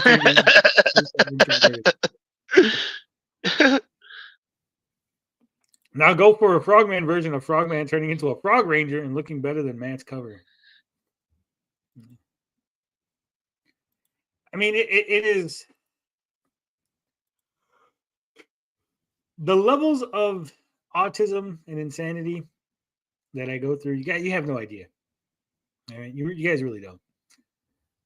In the Fabulous Frogman, there is a comic, right? A comic within a comic, because I had to establish Freddy liking comics as a kid, right? And because we can't use Marvel and DC and all that shit, right? I was like, oh, so we invented our own comics, right? Or I did. I invented my own comics. So that's how you got Black Shogun, you got Gar, you got Knights of Valor, you got Cowboys and Cryptids, Pirate Queen Sarah, and Captain Blazar, right? So Captain Blazar is a comic that Freddy read as a kid, right? You would think, Artoy, that's enough, right? That's it. That would be the end of that whole like lore, right? There should be no lore behind this thing, right? But wait, there's more. Yeah, exactly. But wait, there is, because literally, I have a whole thing. Hold on.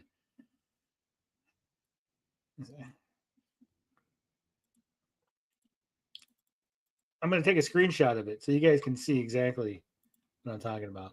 Okay. Yeah. Because this is from the DM group that we're, me, TJ, and Finbar in. So I'm going to show you guys. And this is, never before seen here on the Frog Tony show and never before discussed. But this is the lore behind that comic. Okay. And this isn't even the extended version, right? This is the what's the word I'm looking for? The abbreviated, right? The abridged version of this. Okay. This is a DM that I sent to Finbar and them. TJ knows. TJ saw it. But this is they got a little ping, they got a little notification, ping, and this is what they fucking got. Okay. And now I had to decrease the size so I can get it all in the one screenshot. Okay. Wow. TLDR. That's at 300. All right. So here is the backstory for the comic. It's within the comic. Okay. There is lore for the comic. Okay. Tony Tolkien. Lore for the lore. Yeah. So here it goes. All right. You ready for this? Okay, it says, here's the post. Okay. Long post of unnecessary and non-essential. I even understand none of this is you didn't need to know any of this. Captain Blazar lore. Okay. I said, prior to the current Captain Blazar and the Lost Galaxy comic, there have been several Captain Blazar projects. Here's an abbreviated list. So this is going to track everything from the original Captain Blazar to the current comic, which is what we will eventually release. Okay, so I said that. Okay, Captain Blazar. That's the original 1950 TV special that was made to capitalize off the popularity of Captain Video, which is a 1949, 48, 49 TV show. It was mentioned in The Honeymooners. So Captain Blazar aired on Local 35 out of Detroit. Okay, so that's the original lore for it. That's where the comic came from. And then we got Captain Blazar, Space Hero. The original special was popular that it spawned 29 episode serial that was made in 1951. Each episode was 15 minutes and aired on TV in the middle of Wacky Willie's Carnival. So now we've also added a new show. Oh my God! Carnival, Wacky Willie's Carnival, like a Bozo the Clown, Krusty the Clown type show, and this was a segment on that show, right? It says Captain Blazar and the Planet Patrol. In 1952, the show added a group of 5 kids called the Planet Patrol. The 15-minute episodes were cut into 2 7.5-minute segments that aired at the start and end of Wacky Willie's Carnival. All right. And then in the Captain Blazar show, in 1954, Captain Blazar got a 30-minute time slot on Local 35. The show was a mix of old episodes and new ones. It only lasted 30 episodes. See, this is all very unnecessary to the comic book, but it all exists. This is all like canon within the universe. Eventually, at some far-flung point in the future, some of this, not all of it, but some very small part of this will matter. Okay? Someday, man. Someday. Yeah. Then you got Captain Blazar. In 1960, Captain Blazar was turned into a weekly comic strip in the Detroit Sunday Gazette. Captain Blazar, Hero of Earth. In 1965, Captain Blazar's short stories started appearing in Weird Science Weekly magazine. 50 of the 52 stories were retelling of the live-action shows, tying all of them into one continuity. The last 2 stories were completely original stories about Captain Blazar and Comrade Comet team up to defeat the Martian son of Hitler. So Hitler has a Martian son now in continuity. Captain Blazar, Earth's Guardian, the original 1974 Captain Blazar comic that ran 56 issues. The stories featured Captain Blazar's ongoing battle with Yairo Hitler, the Martian son of Adolf Hitler, among other things. Okay, then we got in 1985 is the Captain Blazar Action Hour, the 1985 Saturday morning cartoon that featured 30-minute Captain Blazar cartoon and a 30-minute Planet Patrol cartoon. This ran for 3 seasons on local Detroit TV. And then now, finally, we get to the comic that Freddy, the main character of Frogman, read. It's The Adventures of Captain Blazar, a 2010 reboot of Captain Blazar IP by Timeless Comics, featuring new stories as well as reprinted comics from the earlier 1974 era. This established the Captain Blazar in the new stories as the son of the 1974 Captain Blazar. This is the comic Freddy read as a kid. And then, of course, Captain Blazar and the Lost Galaxy, the current comic that takes place in the year 3000. That is all the lore for a fictional comic book that exists within our fictional comic book, guys. Because I am fucking insane. And again, that is just the lore for one prop, essentially a prop within the comic. And when I say everything has been meticulously figured out, planned, that's I don't. There's no joke. Like, I'm not just saying that. Right? When you build a world, you can't cut corners. Yeah, exactly. Everything's gonna feel alive, right? Because everything has been thought out. Everything has a backstory. There is things like the characters will reference things and they'll have a place. It'll all make sense. They'll be. You can track. Like if Freddy goes, "Oh, this reminds me of the issue 74 of Captain Blazar when he fought the fucking Jupiter Golem," right? You'd be like, "Oh, that's a real thing." You could eventually see that somewhere, right? That'll be a backup story eventually somewhere where it exists because it's already been thought out, because there's already lore and continuity and fucking synopsises for all these stories. Even the cameos were meticulously placed. Yeah.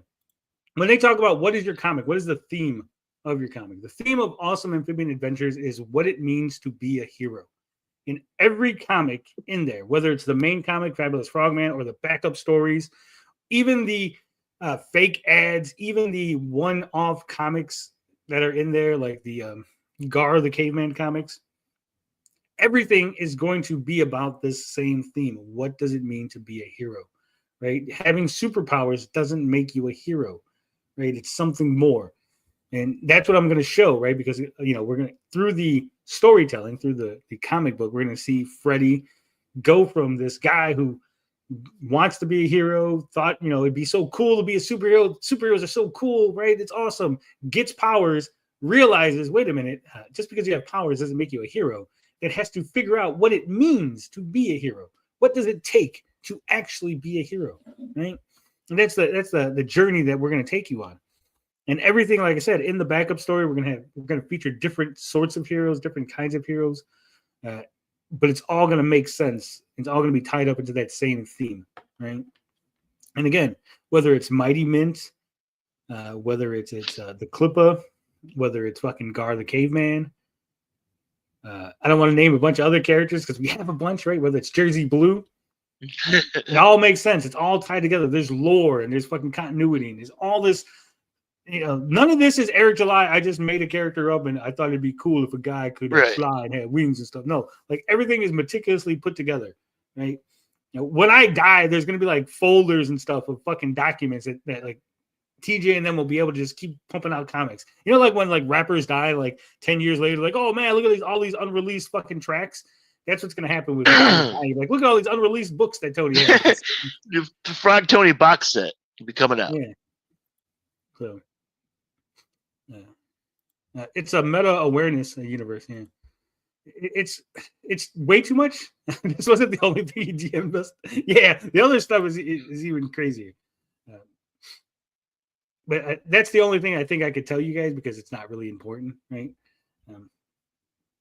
But like I said, everything is going to tie together in such a way that at first it might not make sense. At first you might be like, you don't see how it's going to tie together. But trust me, it will. Yeah. Because I'm just that retarded. But speaking of trusting, do you trust Kanye West? Because Kanye West, untangling Kanye West's cousin's lyrics after incestuous relationship revelation. Ugh. So, content warning, this discusses sexual contact of minors. Very Games of Thronesy. Yeah, Kanye West is diving deeper into his past. After alleging that he had sexual relationship with a cousin as a kid, the Gold Digger rapper explored the traumatic experience further on his new song, Cousins, which was released on April 21st. Hanging with my cousin, reading Dirty Magazine, he raps in the track's opening lines. We seen some ends kissing. We ain't know what that shit mean. Then we start reenacting everything what we had seen. Ew.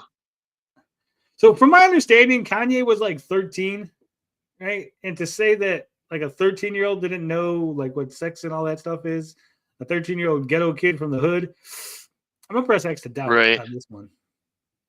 Also, I don't know who this guy is, but why does he look like Filthy Frank? Like the missing Princeton University student looks like a grown-up Filthy Frank, like a more put together. It says, and the verse goes on to say that the sexual nature of Kanye's relationship with his family member evolved from there, ending with the repeated line, I gave my cousin head. I gave my cousin head. Aw. So endearing. As for why the Grammy winner is only sharing his side of the story now, Kanye explained in the song, which also features Dave Blunts and Playboy Cardi, that he made his cousin vow not to tell anyone and was told by others to, quote, take it to my grave. I don't think they understand, the 47-year-old rapper rapped in the second verse, that I'm not attracted to a man. They thought I was gay. I'm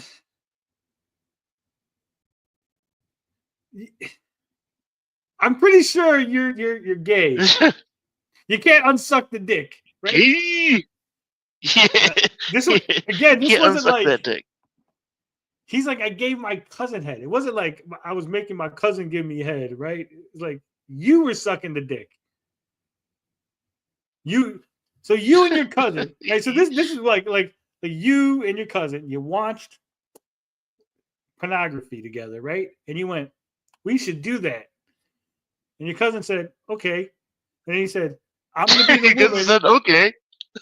And you went, I'm gonna be the woman, and you're gonna be the guy. And your cousin's like, okay. And you're like, at no point. And did he you was like, say, "Wait a okay." minute." Like, I don't understand the logic behind this. Show them the verse screens I made. $1. Man, TJ being cheap here.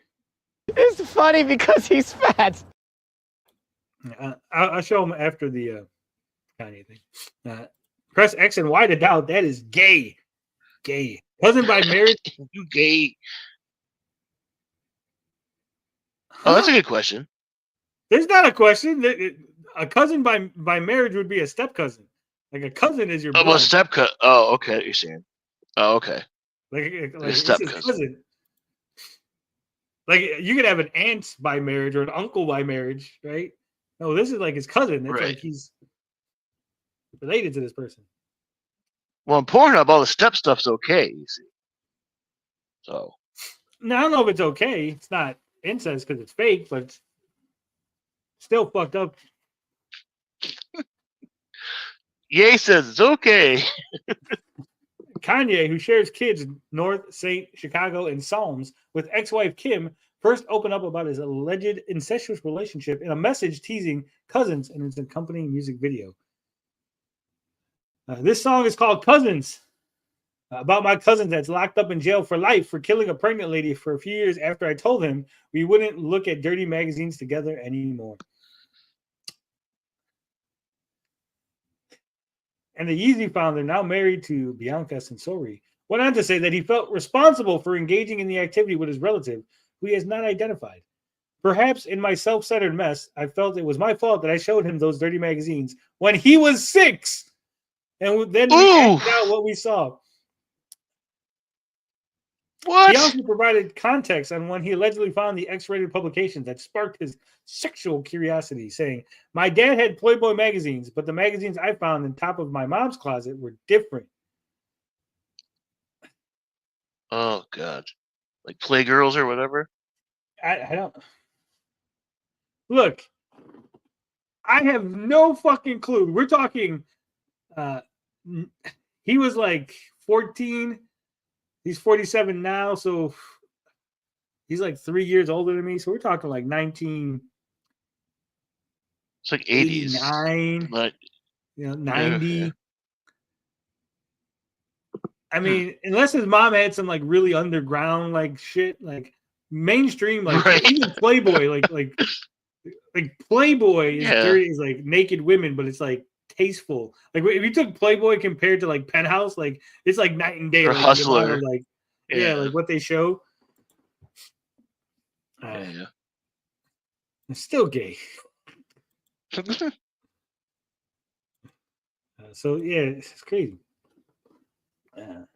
Says Kanye added, "My name is Yee, and I sucked my cousin's dick till I was 14."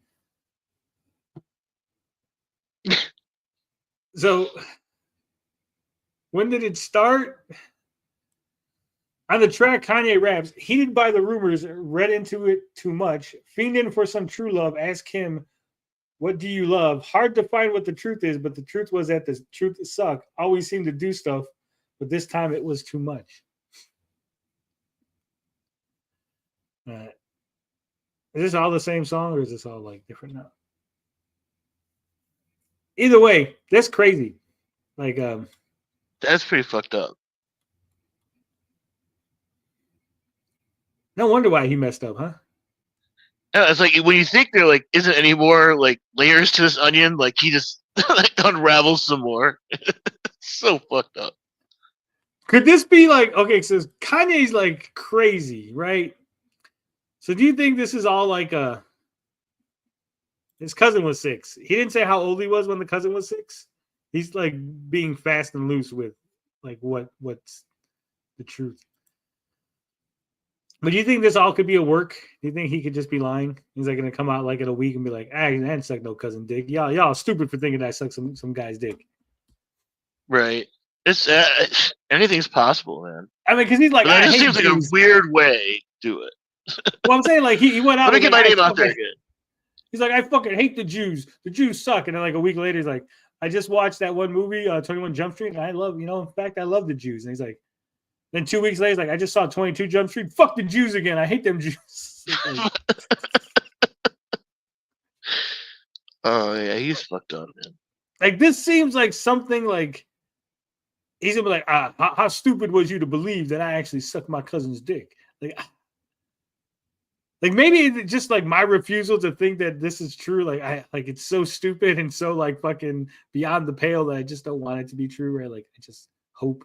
Right. That's fair. That's fair. No shortage of degeneracy in California, but he's not from California. He's from Chicago. That's what I'm saying. Like they would have beat his ass. Like that's why it's like hard to believe. Like right. Wow. You know, here it's different. It's like this ain't like that shit don't fly on the south side. Yeah, that's what I'm saying. Like them motherfuckers would have beat his ass. And if any of his family knew, like it seems like really weird that everyone, like a bunch of people apparently knew but didn't say nothing. And it's just like I don't know. Stay away from cousin Kanye. It's family picnic. Yeah.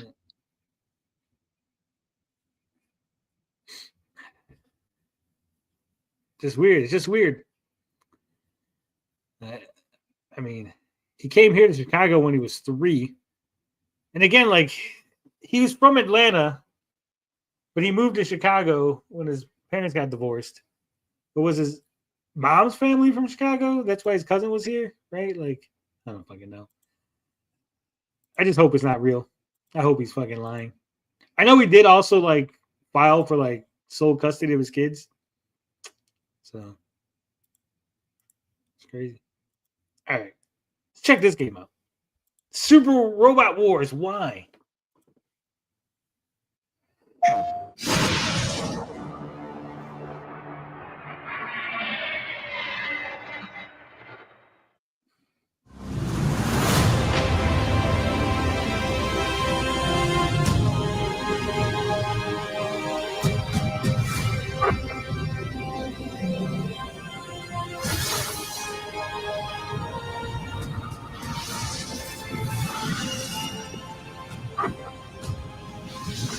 Why does that look like a sperm? It's like look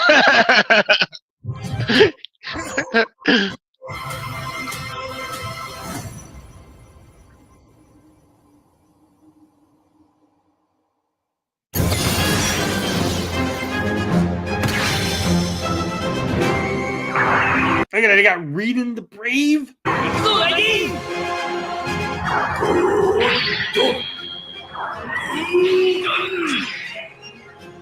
It's like those Shoguns I had when I was a kid.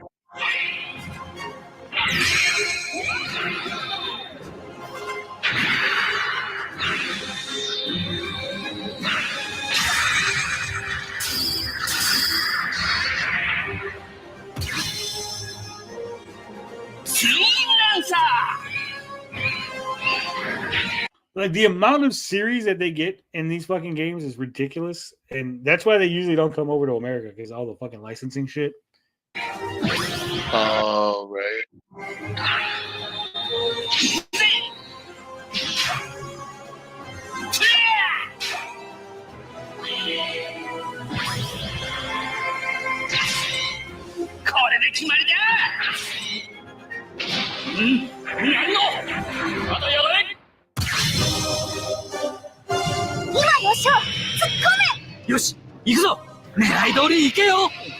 To think that there's so many fucking mecha series in fucking Japan, right? Like they could make a whole like series about like all the different series combining that there's so many fucking.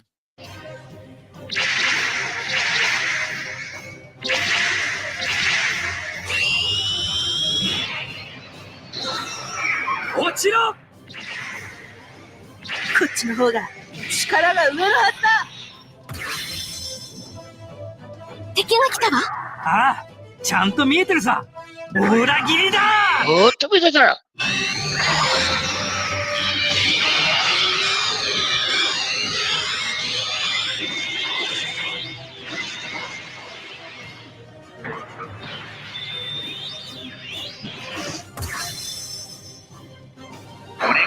口を開く。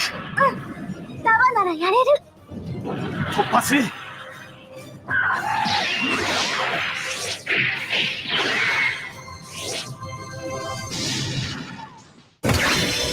Mobile Suit Gundam. Look at that. Z Gundam. Zeta Gundam. そう簡単にゼータを止められると思うな。やらせるか。落ちろ。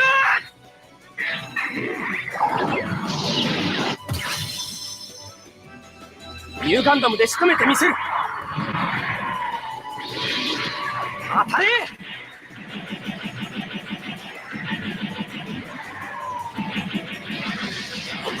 俺とは格が違うというのか。Gundam. I don't care what anyone says. G Gundam is fucking awesome. All right. When they had Tequila Gundam come out, he was like a fucking giant cactus guy with fucking a sombrero on. ファイターの誇りにかけてもらった。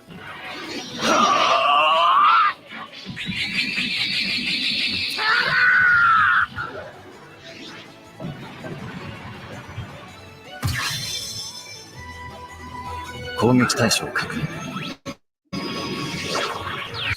These colors, like this color scheme with the blue and the red and the white, this should have been fucking Golden Patriot. Fuck Golden. It should have been the fucking Sentai Patriot. 確実に仕留める。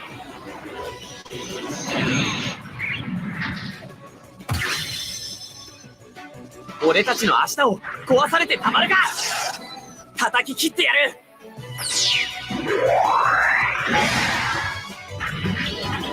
逃がすものか。これで終わりだ。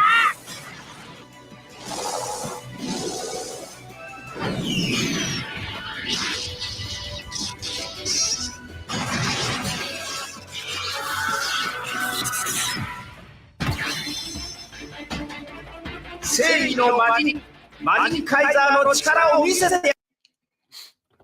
What is it? Majin Kaiser Z or something like that?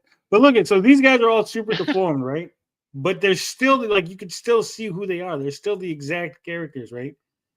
Like, this is what I'm talking about. Like when you can go from one style to the other, but it's still the exact same character, even though it's a different art style, it's a different size, it's different.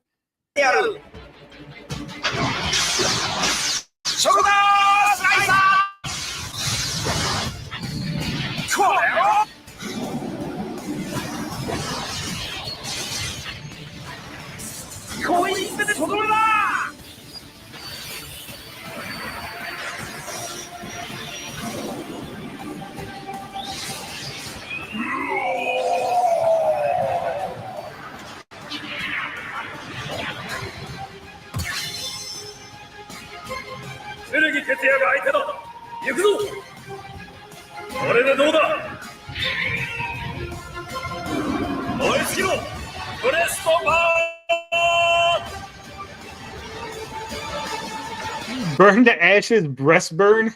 Hell yeah! It shot him a titty fight.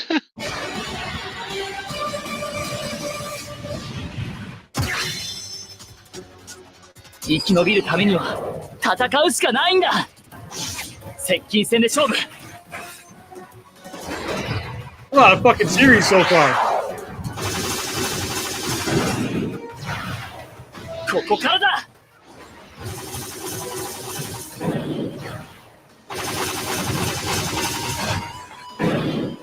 とどめだ。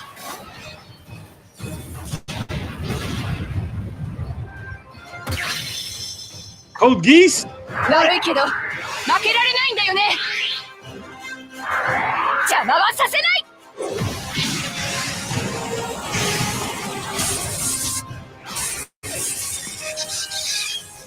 これでおしまい。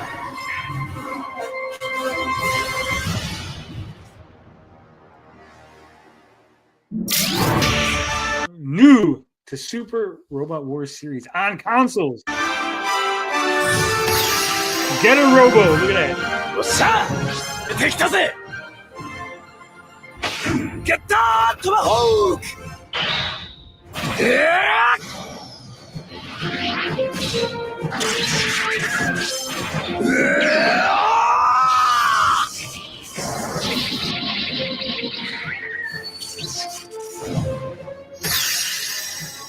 Fucking Macross? 相手より高く速くだ。このリズム、今だ。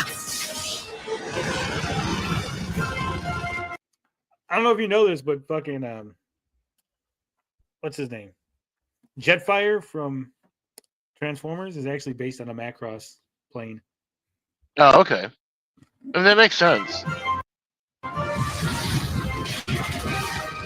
取った。このまま。いっけー。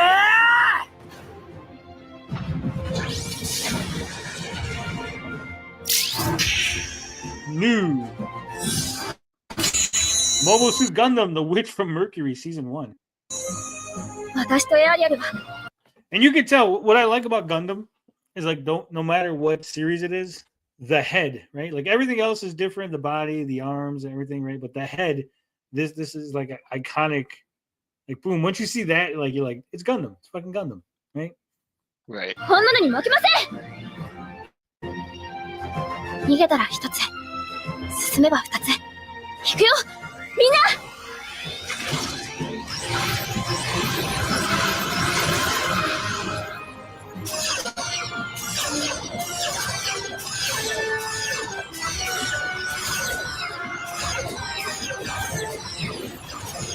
なんだそのモビルスーツは。何なんだお前は。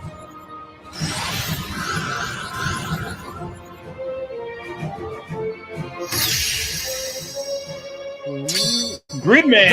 さあ、敵は目の前です。おう、かましてやるか。行くぜ。ファーストミサイルキック。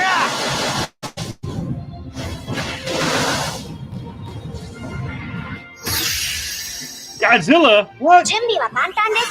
Fucking Jet Jaguars in the game? 戦いましょう。少し荒っぽい手でいきます。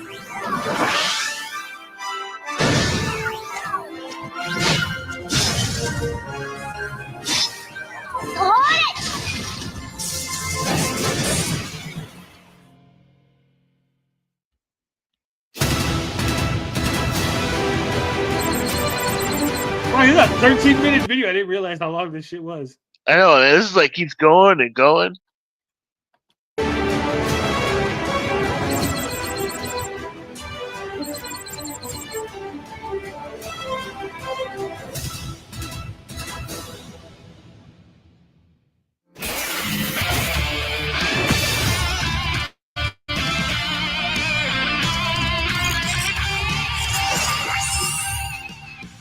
Original heroes.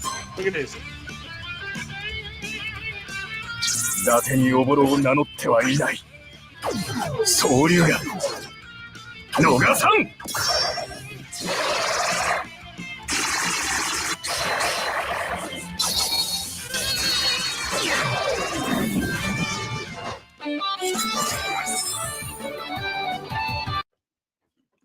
These guys, whoever these guys are, this M. Ganzi or whatever, this got to be badass, right? Could you imagine you get to design a mech that's going to stand side by side with like some of the all-time classics in a game? Right.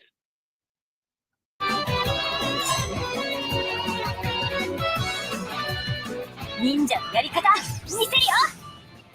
They're ninja mechs. 用心部。 Rock and roll ninja mechs? No, not rock and roll ninja mechs. 釣りの劇。 Matt Barr is not that lucky. That's coming out next.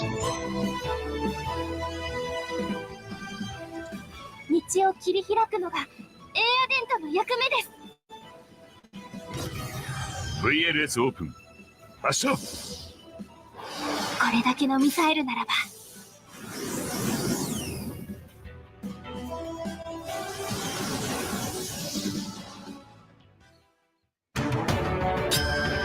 System. Sicily.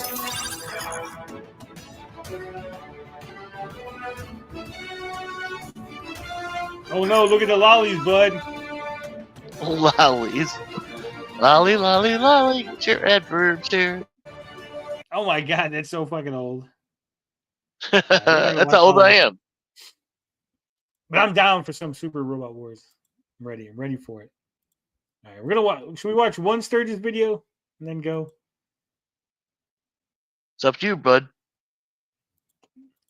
Because you got three, and it's three about Yellow Flash. I'm going to talk about this briefly. So apparently, Marvel Comics is going to finally release a comic book based on a MCU movie. So Fantastic Four First Steps is going to be, I guess, an in-universe. Oh, It's going to be a comic book based on the Fantastic Four First Steps universe, but it's a comic book from their universe. So this would be a comic book that exists about their adventures that kids in their universe would read, essentially. If Right. that makes sense. Right. It's an in-universe. Okay. Gotcha.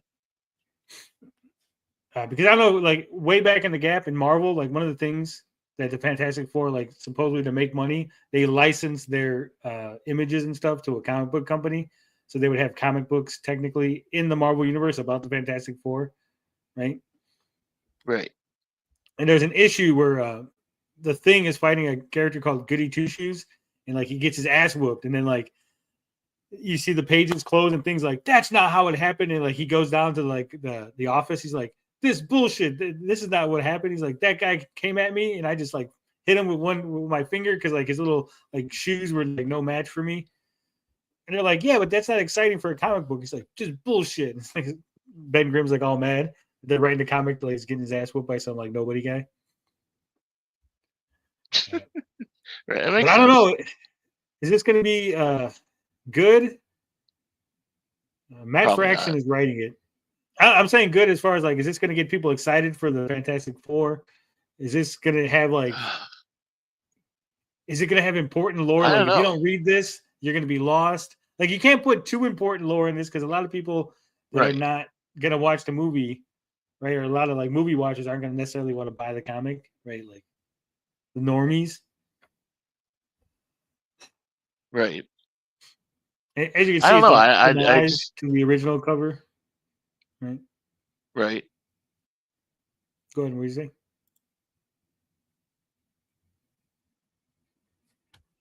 You were saying before I cut you off? Oh, I'm sorry. No, I just don't feel the hype for this yet. Maybe it's just me. I don't know. Like the whole Marvel thing, it just seems to have starting to run its course. I don't know. Maybe I have that. What do you call it? The apathy or whatever. But I don't know. Like I want to see Superman. Like I really, really want to see that, but I just don't feel it for the Fantastic Four. At least not yet. I think the interviews are really killing it for me.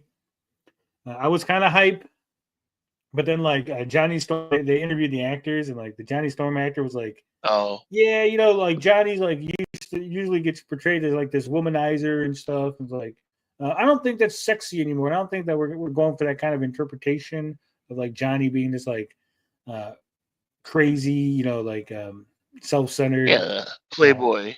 Yeah. Playboy type. They're like, we're going in a different direction. I'm like, no, that's not Johnny. Johnny is the, like, young hotshot He's Playboy. young, impetuous.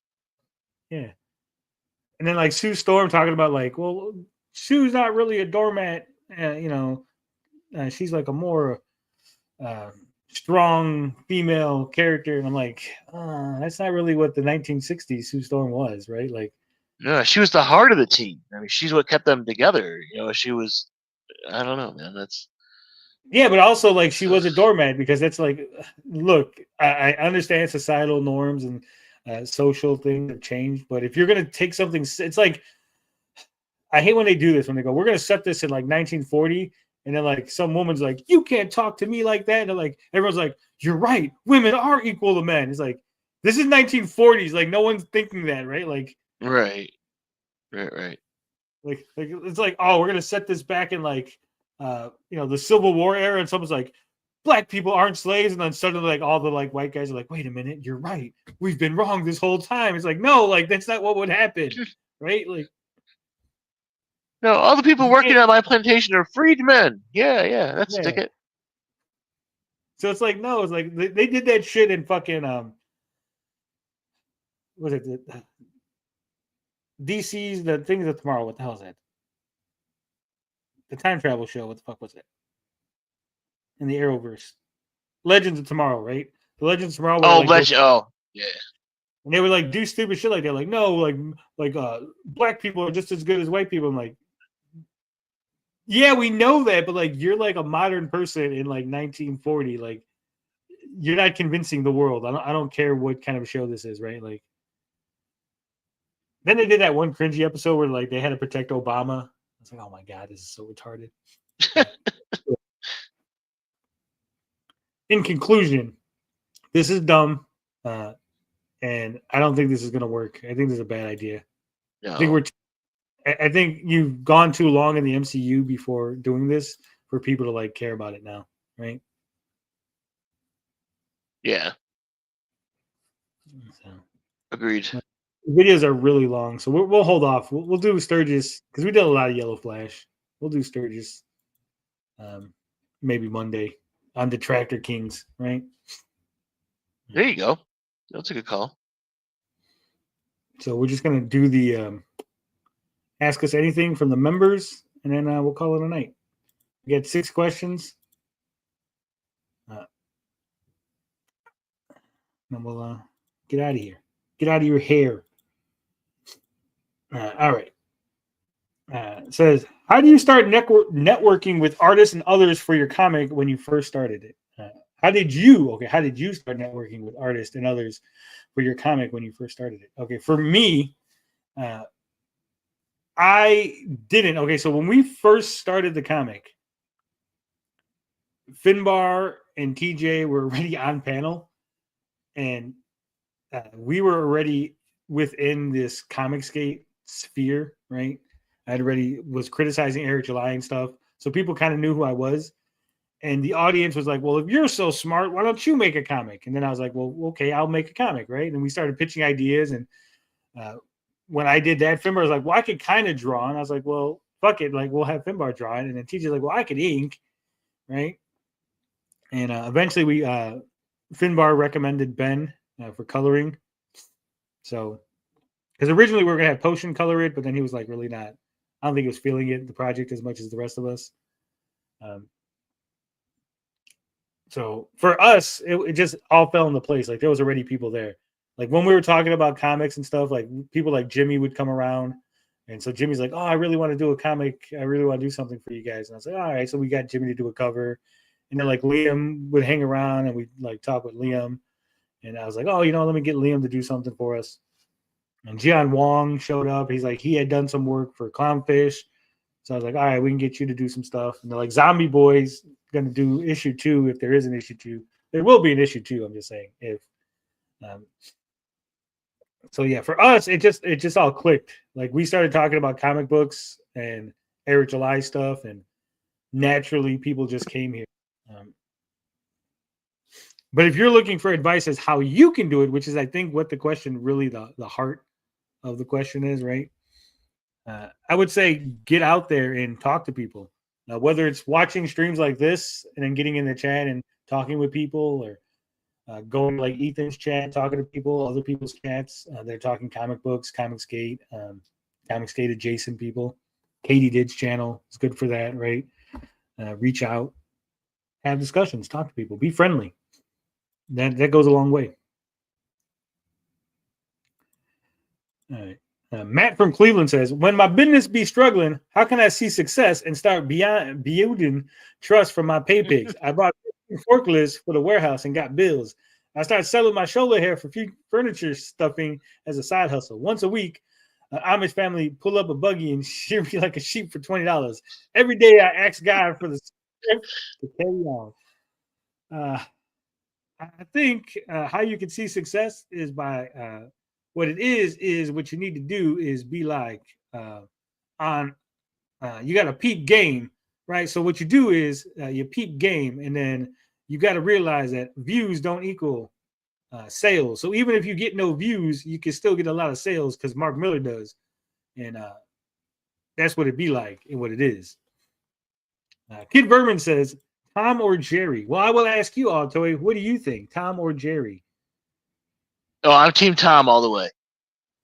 Yeah, All the good, way. Good call. Like Jerry's like a fucking asshole.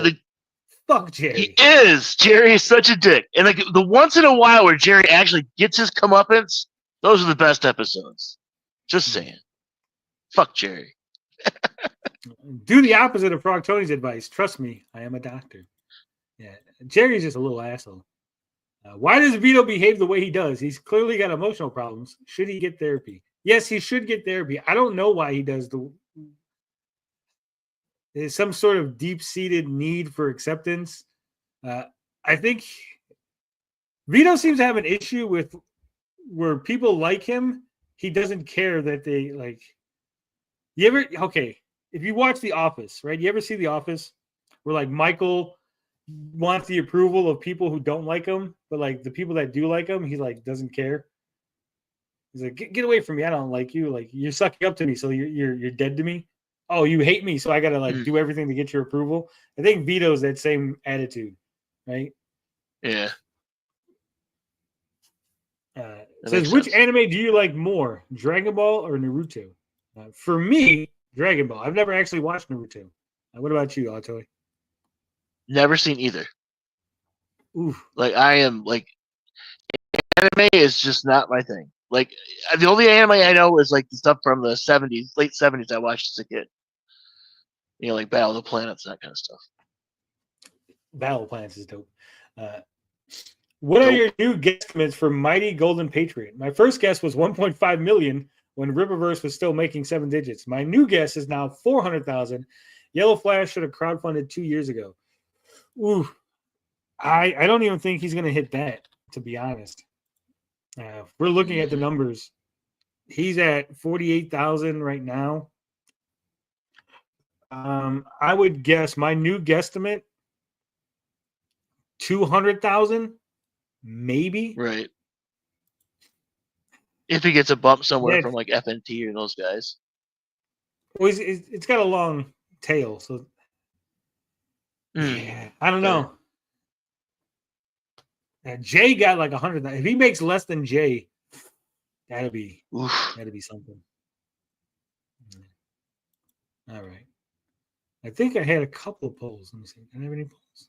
Yeah, we had one. If I brought back the Patreon, would you support it? No. 65% of you said no. I guess there's no Patreon, guys. Not at this moment. The people have spoken. People have spoken. They don't want Patreon. Looks like I'm going back into pornography after all. There you go. Get that OnlyFans back out.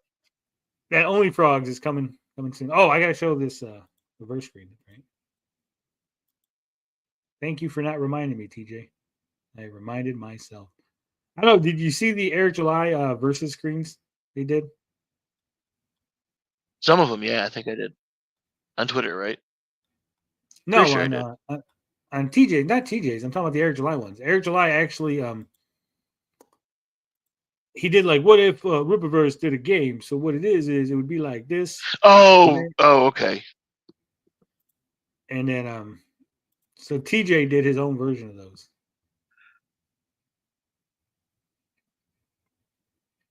So,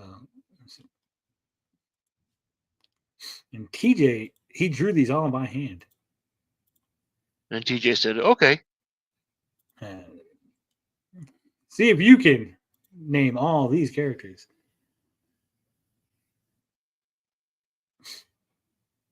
Who, me? Yeah. Well, that was Frogman is the one that's highlighted. And then next to him, that's Mango from Blood and the Sword. And that's the Maniac next to him. And under the Maniac, that's George's character. Then who is it next to him though? That one's a little hard. I'm not sure of. That's Kaiji from Dino King. Oh right, okay. Oh okay. I'm trying to think who that. I'm blanking there too. That's the I don't know the gargoyle's name, but the gargoyle from B.A. Turner's book. Oh, from B.A.'s book. Oh right, okay. And then he did another version with Anthony There's Seika's. Heat Punk on that one. Yeah, the Heat Punk. That was the Fembat. Fembat, and then Pencils Down. And of course, we still got the Maniac there. The Maniac and Frogman remain. This is like, you know, when they used to do That's that right. stuff back in the day. This is like the Super Nintendo version where you get these characters, and the Genesis version. You get Oh, right. Yeah. Like on Xbox, you got Spawn, but on PlayStation, you got, I forget who it was. Yeah. In that fighting game. Name him, bitch. It's Joe King. It's Joe King. Sorry. I know. I was blanking. I'm sorry. I right. had George's name in my head. I couldn't come up with it. It's been a good show. I appreciate everybody here. We had a huge drop off. Ethan must have went live at some point because Yeah, at 11 o'clock, Ethan went live. We lost 100 people. all just left us, but it's all right. It's all good. Anyway, love, peace, booty grease. We out this bitch.